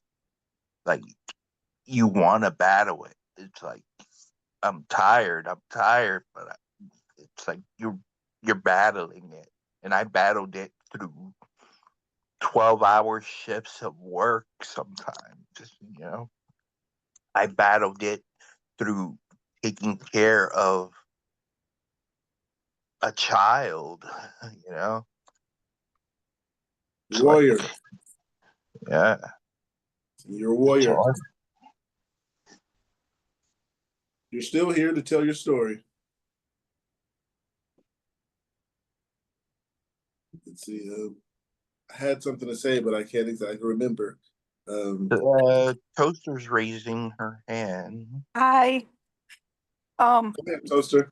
uh, falling down in the bathroom. That's happened a lot. La- uh, uh, just last year, I was up in Virginia. Actually, this is two stories in once. I was up in Virginia, visiting family, and we were at a hotel, and I was taking my shower, and that's where I drop out. Later on that night, I walk across to the Mexican restaurant across the street without my parents knowing where I was. Unfortunately, I didn't have money. And that's when I was like, wait a minute. How did I get into this restaurant and how do I pay for my chips and dip? You could have got a margarita while you were there. Probably could have, but they wouldn't. Everyone cards the fuck out of me. I'm done being carded. You might as With the well shower enjoy things? yourself. Oh, yeah, the shower. That was after the shower.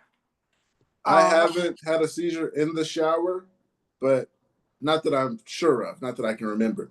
But I've had one where I had to be pulled from in between the toilet and the wall, and I've had one where I guess you could say I get the hot flashes and stuff. So I think that's like a myoclonic, and nothing feels better than the bathroom floor. That tile feels so good when you're hot, and So cool. that's what I had to do. It is nice. Yeah. Best pillows sometimes are stone. Well, best pillows are always cold. Has anyone tried the keto diet? I got something that says, I know a family who successfully controlled their son's seizures with a high fat diet, and a fair number of doctors who seem to recommend it. Trouble is, I'm a vegan and don't really want to start eating meat again. I heard Jordan Peterson on Joe Rogan say the brain thrives on ketones, and a keto diet is the only way to thrive. What do you think? The interesting thing, I saw that one actually. The interesting thing is Jordan Peterson was a carnivore. It wasn't so much that he was on keto. He was eating nothing but red meat for a long time. And he lost a lot of weight, and he had a lot of other issues, inflammatory issues that seem to have been mitigated because of that. Have I thought about it? Yeah, I just don't know how sustainable that is for your entire life and whatnot. So I I've from what I've heard from Dr. Parikh, my neurologist, she's told me that the keto diet really is only for kids. It doesn't seem to work as well for adults as it does for kids. I heard the same thing, Toaster. I was actually going to say that, but I actually did hear the same exact thing that you're saying right now. Yeah. So I never tried it. Yeah, I'm on a Mediterranean diet, and that's because of the liver. Everyone needs a little island in their life. Yeah, it's actually good because it actually involves more fish and chicken if you want like your meats. So, and the fish is your B12, which will help with your memory. So yeah, and it's just healthier all around. Like, and I can still eat like a red meat once in a while and everything. But yeah. Can't give up the cheeseburgers. Nah, I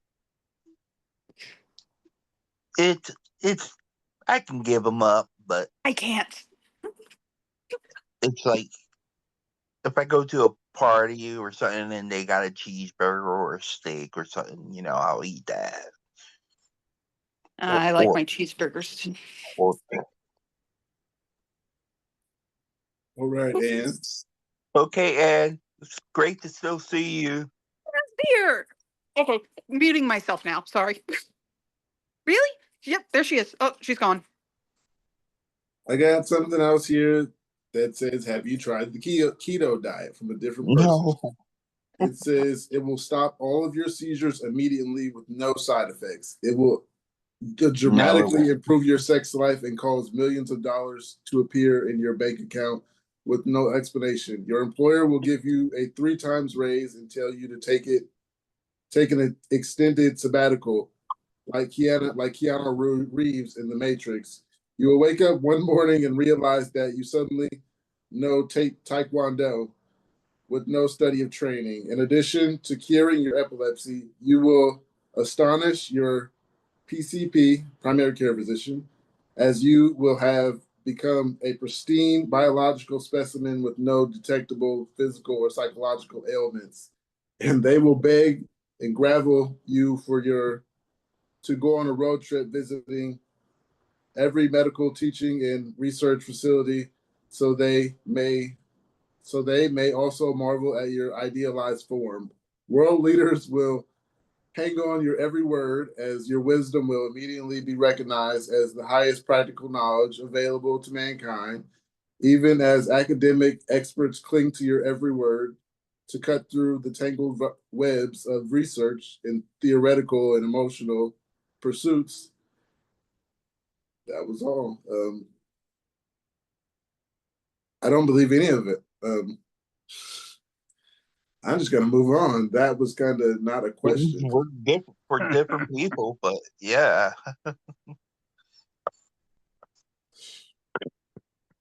Yeah, Make that's So the- like that's I pretty much said, the only way to sum it up. Different things work for different people, but that sounded more like a sales pitch of right. only yeah, talking about the benefits and not reminding people that if you do anything too quickly, that that's more likely to induce seizures than stop them. yeah, Cutting out food groups is one of the things that they definitely have better results with doing gradually. Right. Go ahead, Court. Oh, I did want to say this. My first year in being diagnosed, I didn't go keto. I went low carb, which I think is sustainable because, like I said, the worst thing right now for the human condition, because the thing they're finding about is Alzheimer is the type 3 diabetes. I don't know if y'all been reading that, but supposedly our constant blood sugar spike is causing effects on our brain. And so, watching your carbs and watching your sugar intake seems to be a huge thing, no matter what's going on with you. That's why I said I'm yeah. kind of battling with the fact that I'm being bad and it's causing seizures. Like somebody in the subreddit said that seizures for some people is an electric taser telling you to act right. That's me. Okay, that's how I feel, because if I'm not resting like I should, if I'm allowing stress to sit in my lap, and especially if I'm eating bad and it's like I'm really eating bad, I will have a seizure. And so I will say that keto, no, because you're human, you're older, because you can control kids' foods, first of all, that's part of it. But adults still want what we have. We know we want, like Toaster said, we want cheeseburgers. Like, I'm not giving that up either. But I will say the sugar is a big thing. And like I said, I'm an annoying science person because I don't know if you all knew that the sugar industry bribed the I you heard I about that? took that. You saw that too? No, but I on the Mediterranean diet, I use natural sugars. Yes. Honey and maple Like syrup don't have the same effect. yeah, I use So natural sugar yeah. with nat fruits and stuff, and it's So just it's like it's way better. dates You don't don't spike your get this blood sugar stuff. either. The Dates. the processed foods are gonna like yeah, I'll eat some like stuff like I'll have to check the ingredients, see how much sugar it is, but it's like I wanted to keep minimum. Like I took sodas out of my life. And I'll drink ginger ale still, but it's that's like it helps me when my stomach is feeling bad, and especially when I'm like I get those not eating one of moods.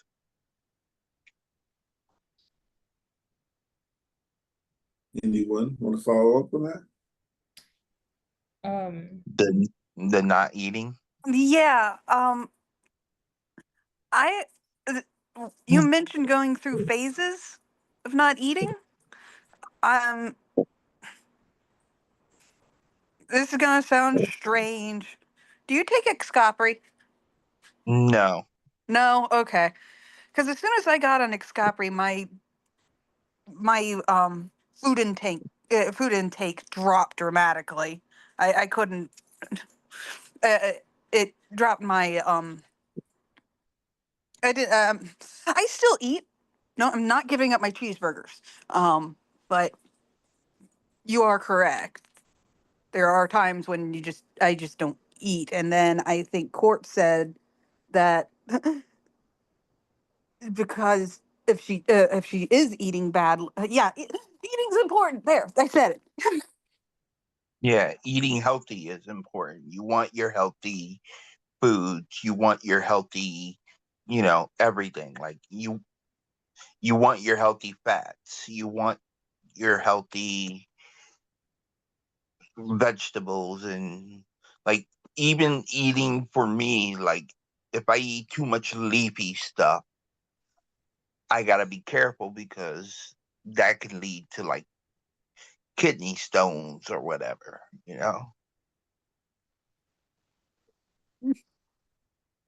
Sorry, my poodle is.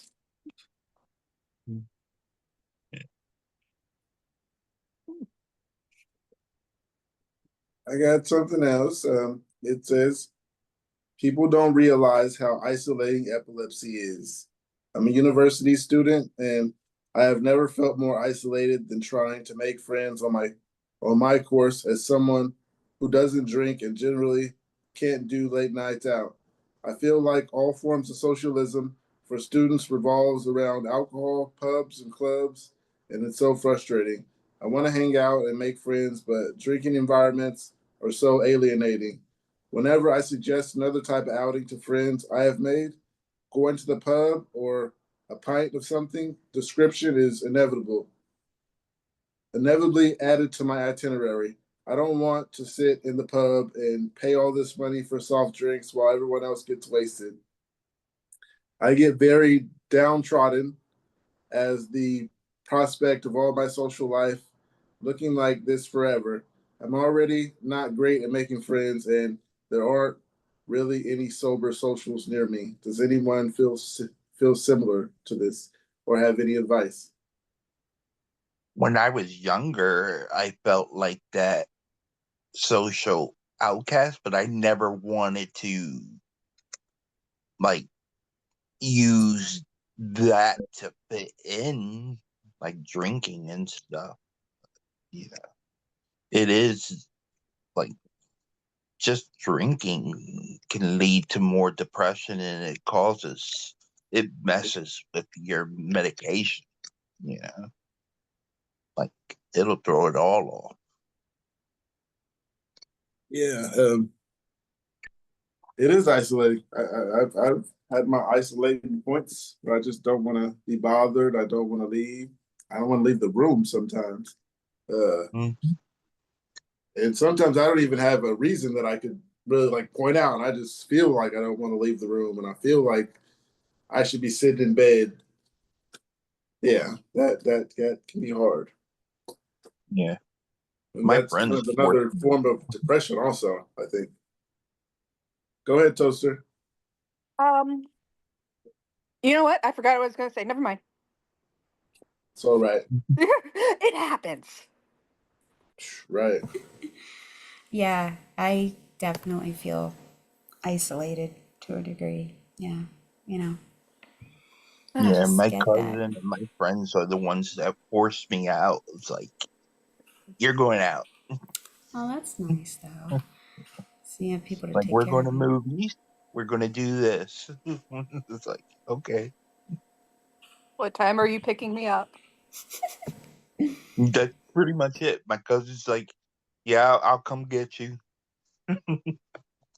And my cousin doesn't drink, so It's there's That's why those. I'm grateful for my family too, because if it wasn't for, making sure that my children had a social life and obviously being a part of it when I'm all the way there, then I probably wouldn't bother, interacting much either. But I just, I do have to meet like these professionals that are supposed to be teaching them skills and doing things and monitoring the clubs. And real quick shout out to Court for all the links in the chat. If anyone's not looking in the chat, there are a lot of links in there to all the scientific information that Yeah, she's been giving us and discussing. So thank you for all that. And it's all .org sites. Don't worry about WebMD on there. Go ahead, Court. Thank you, Kate. I got to use this degree some way since I went to business instead. So changed my mind. I don't know if that's something, maybe this whole thing has pushed me back to go to science, but yeah. It was something I forgot I was going to ask that we were talking about. Isolationism? Oh, yes.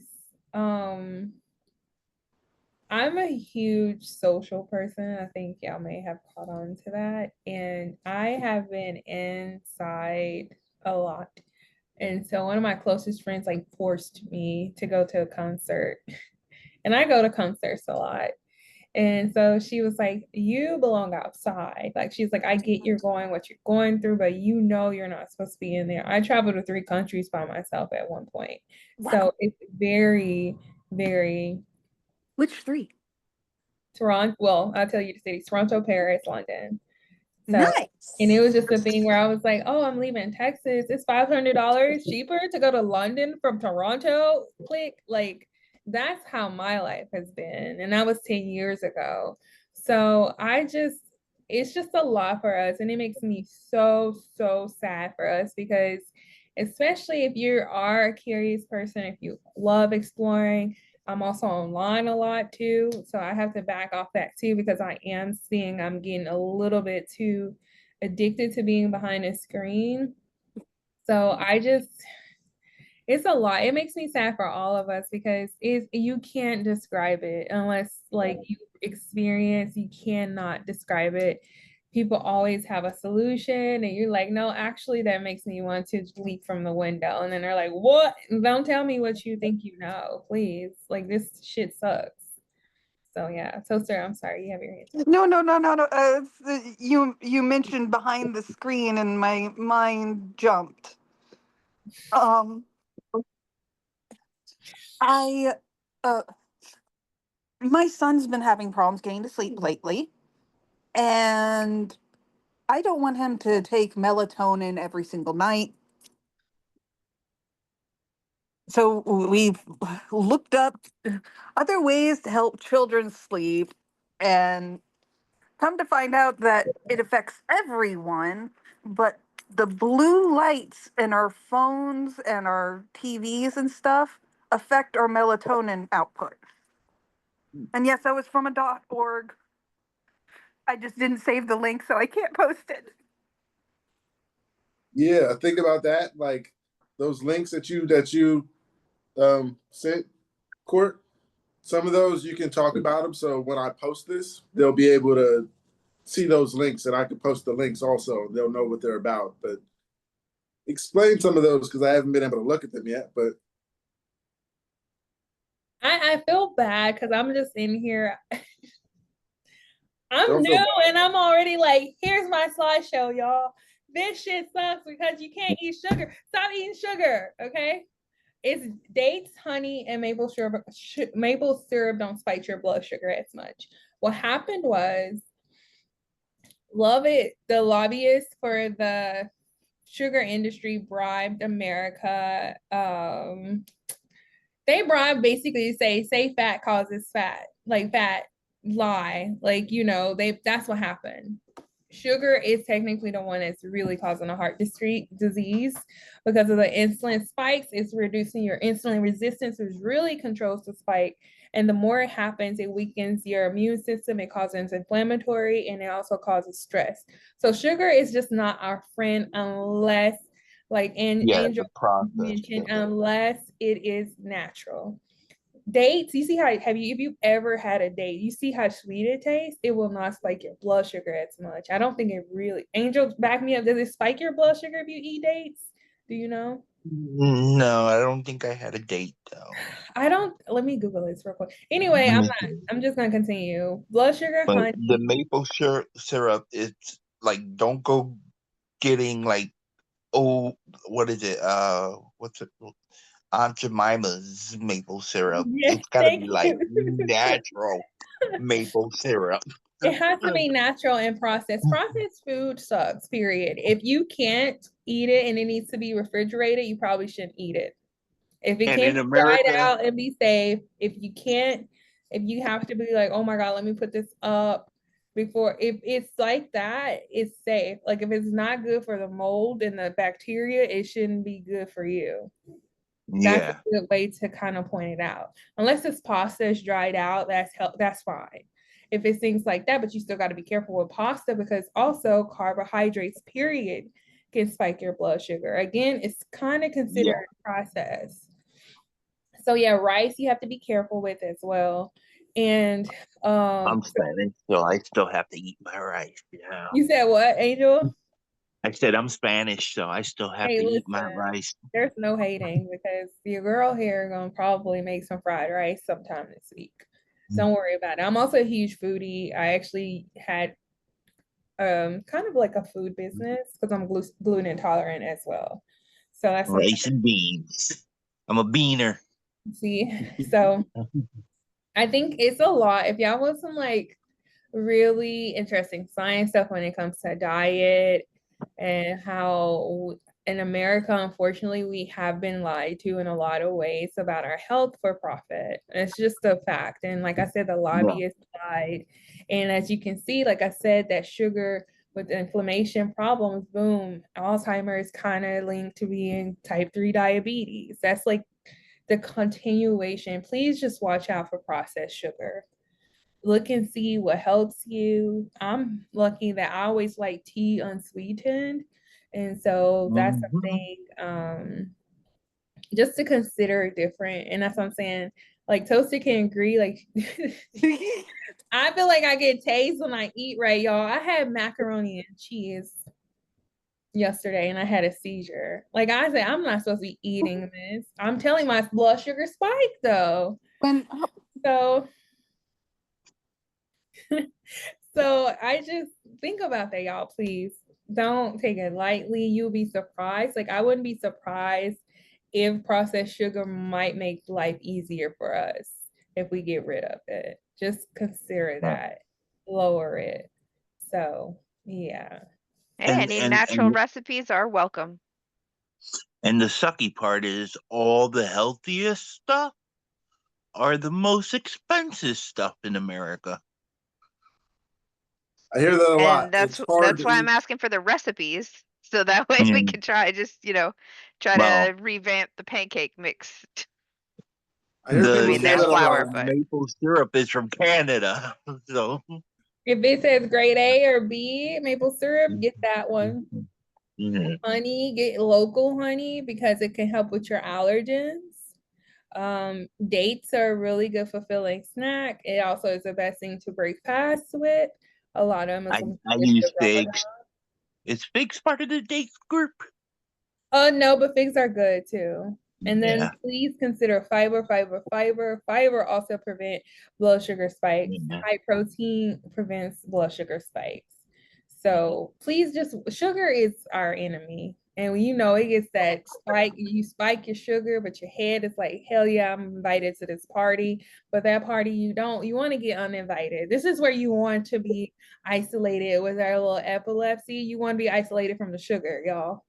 Please. And I know this is an epilepsy group, but think about like the diabetes in America, you know? It's like, it's unworldly high.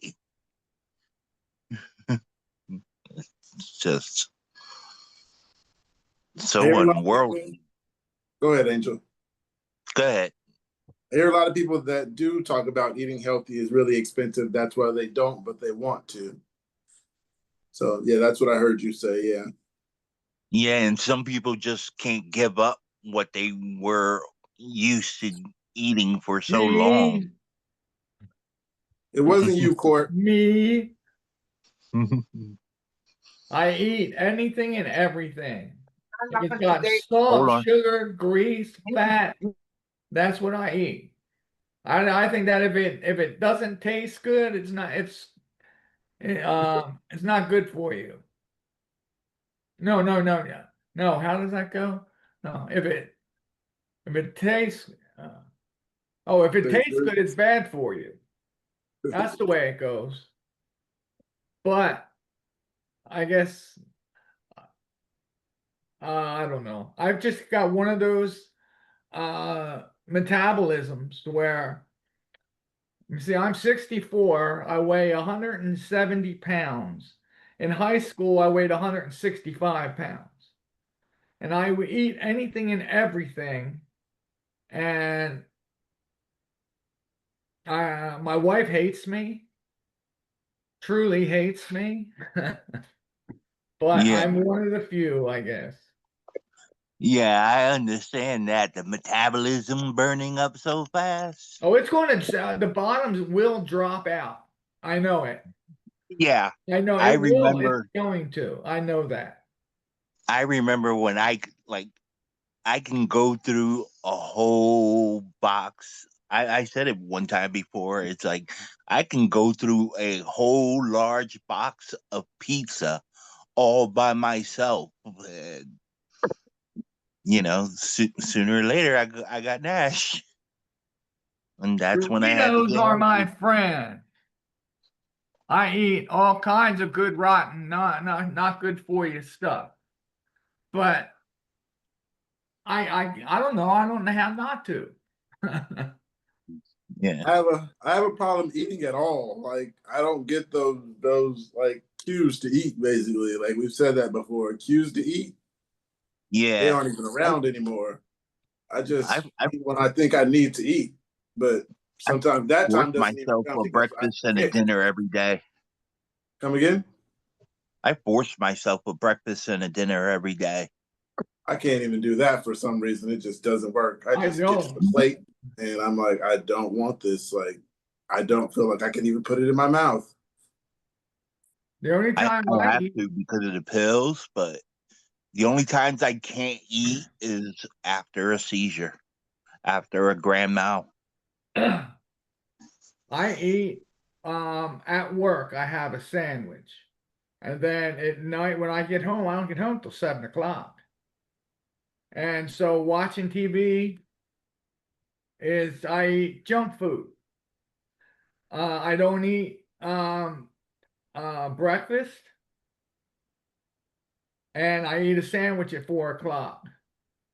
When I'm not working, Tracy will make me she'll make dinner, and then after that I eat junk food. Snacking, watching TV. That's my diet. Yeah, like I said, my diet is really, really sometimey. Sometimes I forget if I even ate and I don't feel like I feel hungry. So I just be like, I don't know if I ate, but I don't feel like I need to eat. So I'm not going to eat. Tracy's constantly, Tom, have you eaten today? I don't know. What do you mean you don't know? Right. What do you mean you don't know? I don't know. Can't remember. No, because Tracy says you won't eat unless I put food in front of you. And Right. Sometimes if I can smell it being cooked, then I'm like, okay, I like that smell. And when okay, the it's done, when smell. it's Yeah, done, I'll be in there. yeah, yeah. Yeah, the smell gets me. That can get me Um, ready to eat. Or smoking. I do that. I'm not gonna say time to time. Yeah, that helps. Munchies. I got one here that says driving with seizures. I've discovered that it's illegal for me to drive for 6 months because I had a seizure. I'm frustrated that I have to wait that long, even though I'm taking a medication to prevent them. I never knew anyone that had a seizure and didn't drive for 6 months. It's been 2 weeks already, and it already feels like a month. It will And take over 2 hours to get to work by bus and $20 by Uber. Even worse, I can't drive my kids to school or work. I don't even know what to do.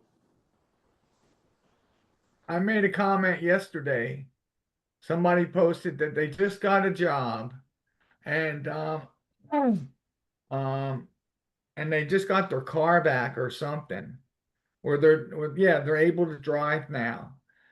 And I said, well, I'm happy you got a job, but is it worth killing somebody or yourself? And it wasn't until after I hit send that I realized, like, who in the hell do you think you are? You know? I mean, that's my opinion, but you don't need to post that on the board. I could have stated it different. Yeah, sometimes stuff will get you. I Sometimes you be know. like, I gotta say something. Yeah, but I mean, and it came back. I mean, he did answer. He answered a couple times. And it wasn't very nice, but hey, it was his. He, I highly appreciate what he said. It's like, Tom, your opinion's great to yourself.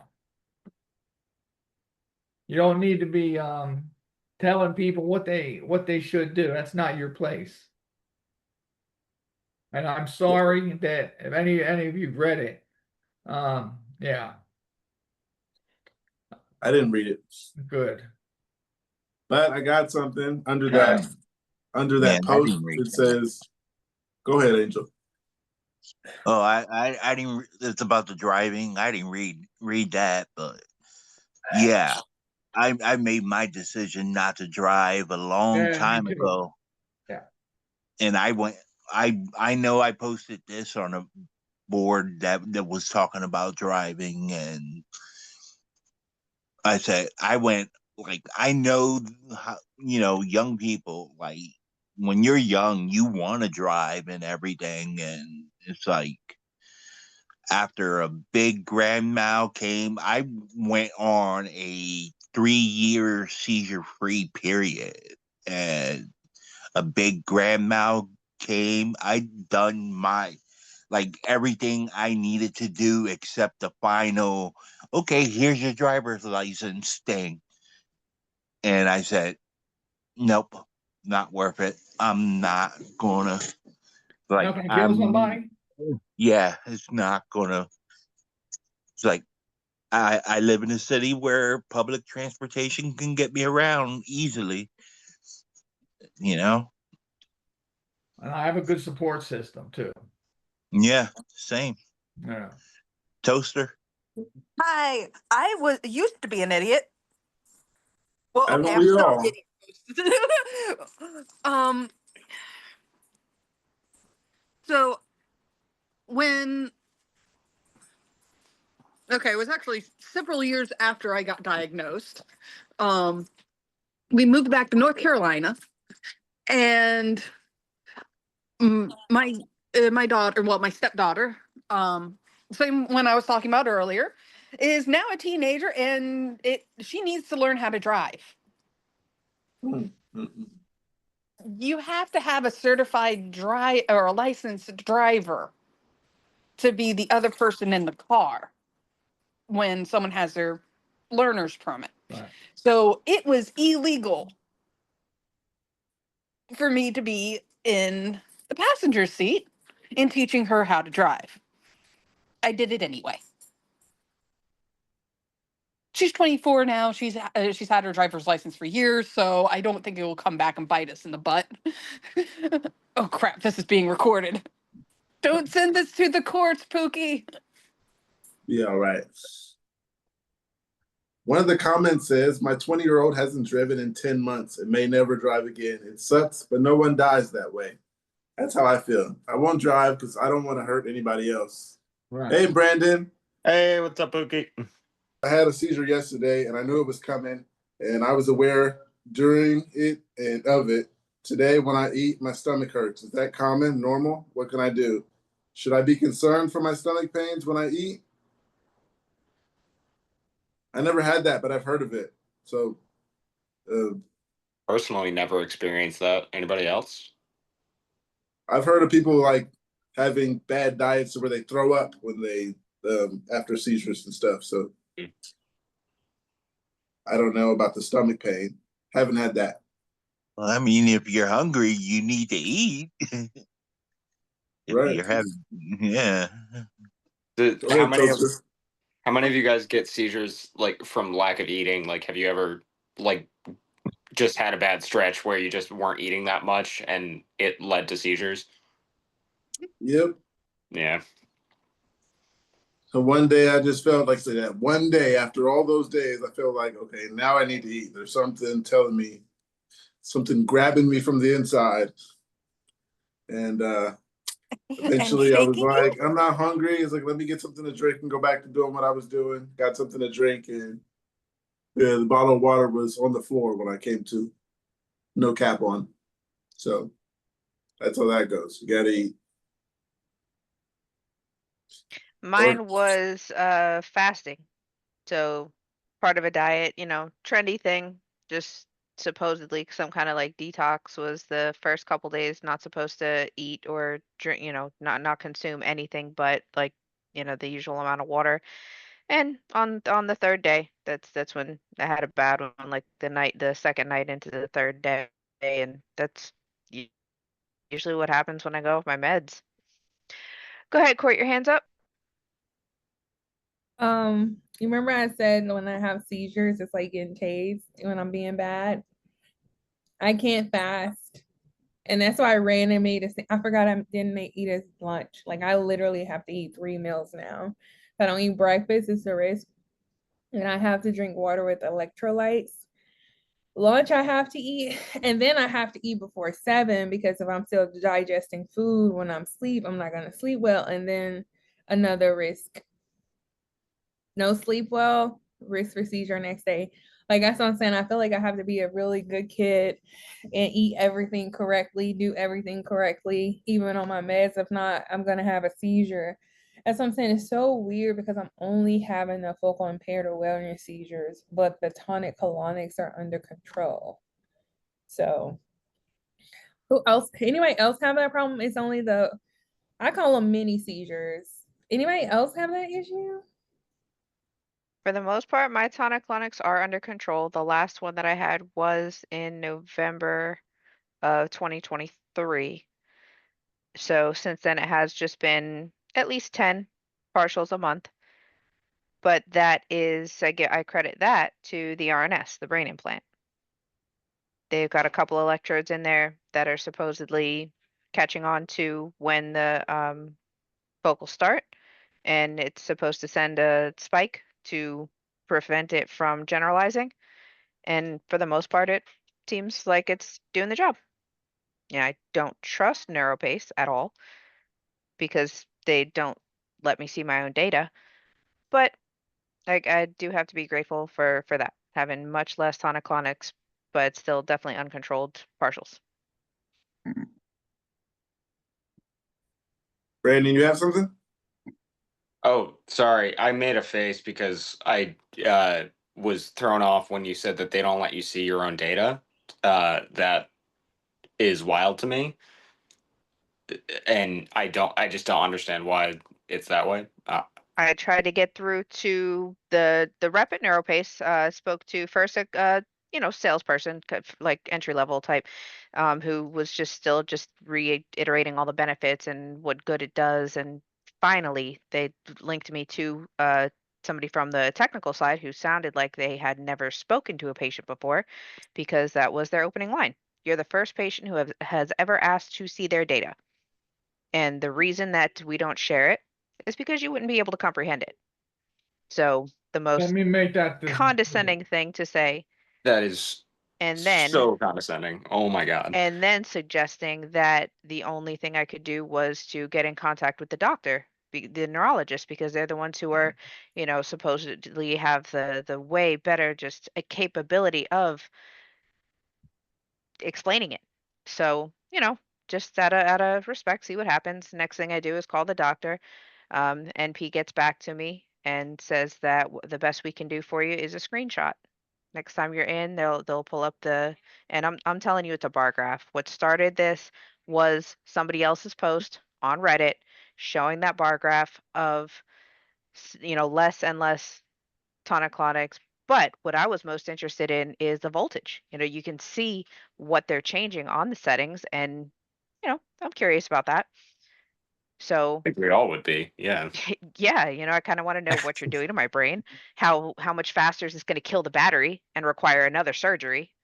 So, just things like that. I expected there to be some equivalent of a patient portal, but they told me that at the doctor's office, even the best they could do was allow me 2 screenshots or show me the screen, the bar graph, and let me take a picture of it when the RNS rep is there. Huh. Yeah. We talked about this once about the flashes in the eyes and the vision and stuff. And I have another one. It's a little rainbow flashes in vision. It's a 29-year-old. My first grand mal seizure was in 2021. My second was in 2023, and my third last week. For the past few years, I've occasionally gotten these glitches in my vision. I'm seeing little balls floating around everywhere, and they're all different colors, and I really don't know what to do. Has anyone experienced eye twitches and colorful balls? I wouldn't say colorful balls, but like sometimes when I smoke, there's just little white lights. Well, they're kind of shiny little pieces. I take it as the high. Sometimes it's all right.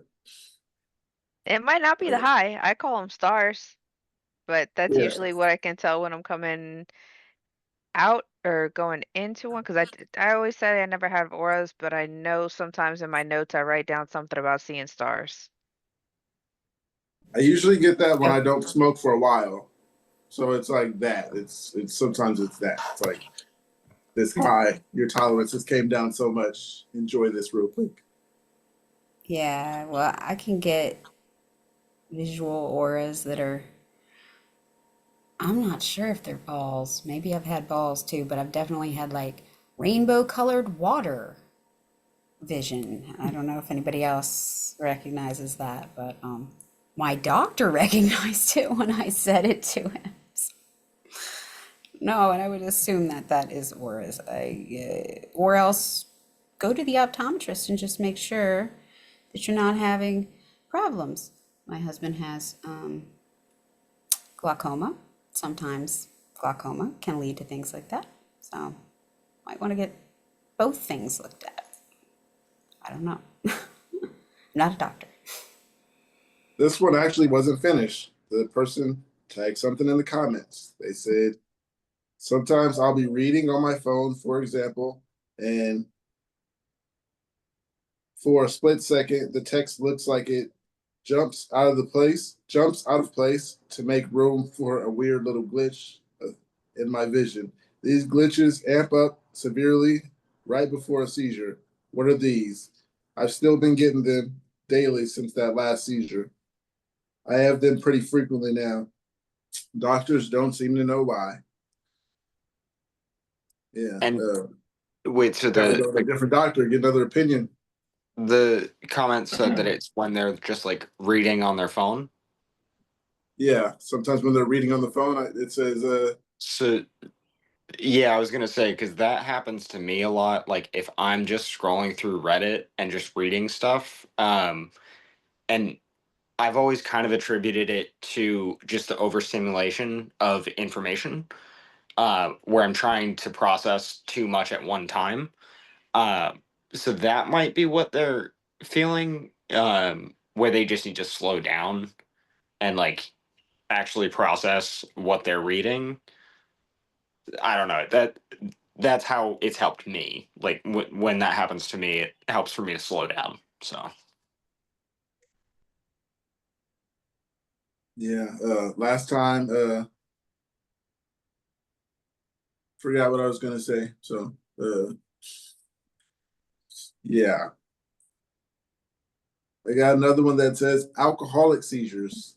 I just woke up 15 days later after my second back-to-back seizure in 3 days time, and everyone seems noticeably much less intelligent to me. I've always had a high IQ, estimated 130 to 160 base online tests, so grain of salt. What the hell is going on? Is it taking so much for me to hold back lashing out? And unfortunately, I have been doing this because of it, because of the alcohol. I just say don't drink. there's a lot to process here. Yeah. Yeah, right. Some of that I had to paraphrase because the words, if I showed you this, you'd be like, what are they talking about? Yeah. Where'd you find this? On the seizures. In Reddit. Okay. Does There's anybody one know that says, whose mom? there's one that says 1021 is? seizures. There's one with epilepsy friends, and there's one with seizure friends. Who's mom? 1021. Kate. Oh, okay. All right. Thank you. No problem. Whatever you're thanking me for. You don't want to know, honey. No, I'm teasing. I'm teasing. I'm teasing. No, I was. We've got Sailor Mom. Moon. Rachel. Oh, But, mom. Oh, sorry. I misread that. I was thinking moon. My bad. I did the same thing. My bad. Okay. Between that and the poster, I said Sailor Moon a couple times in the first meeting.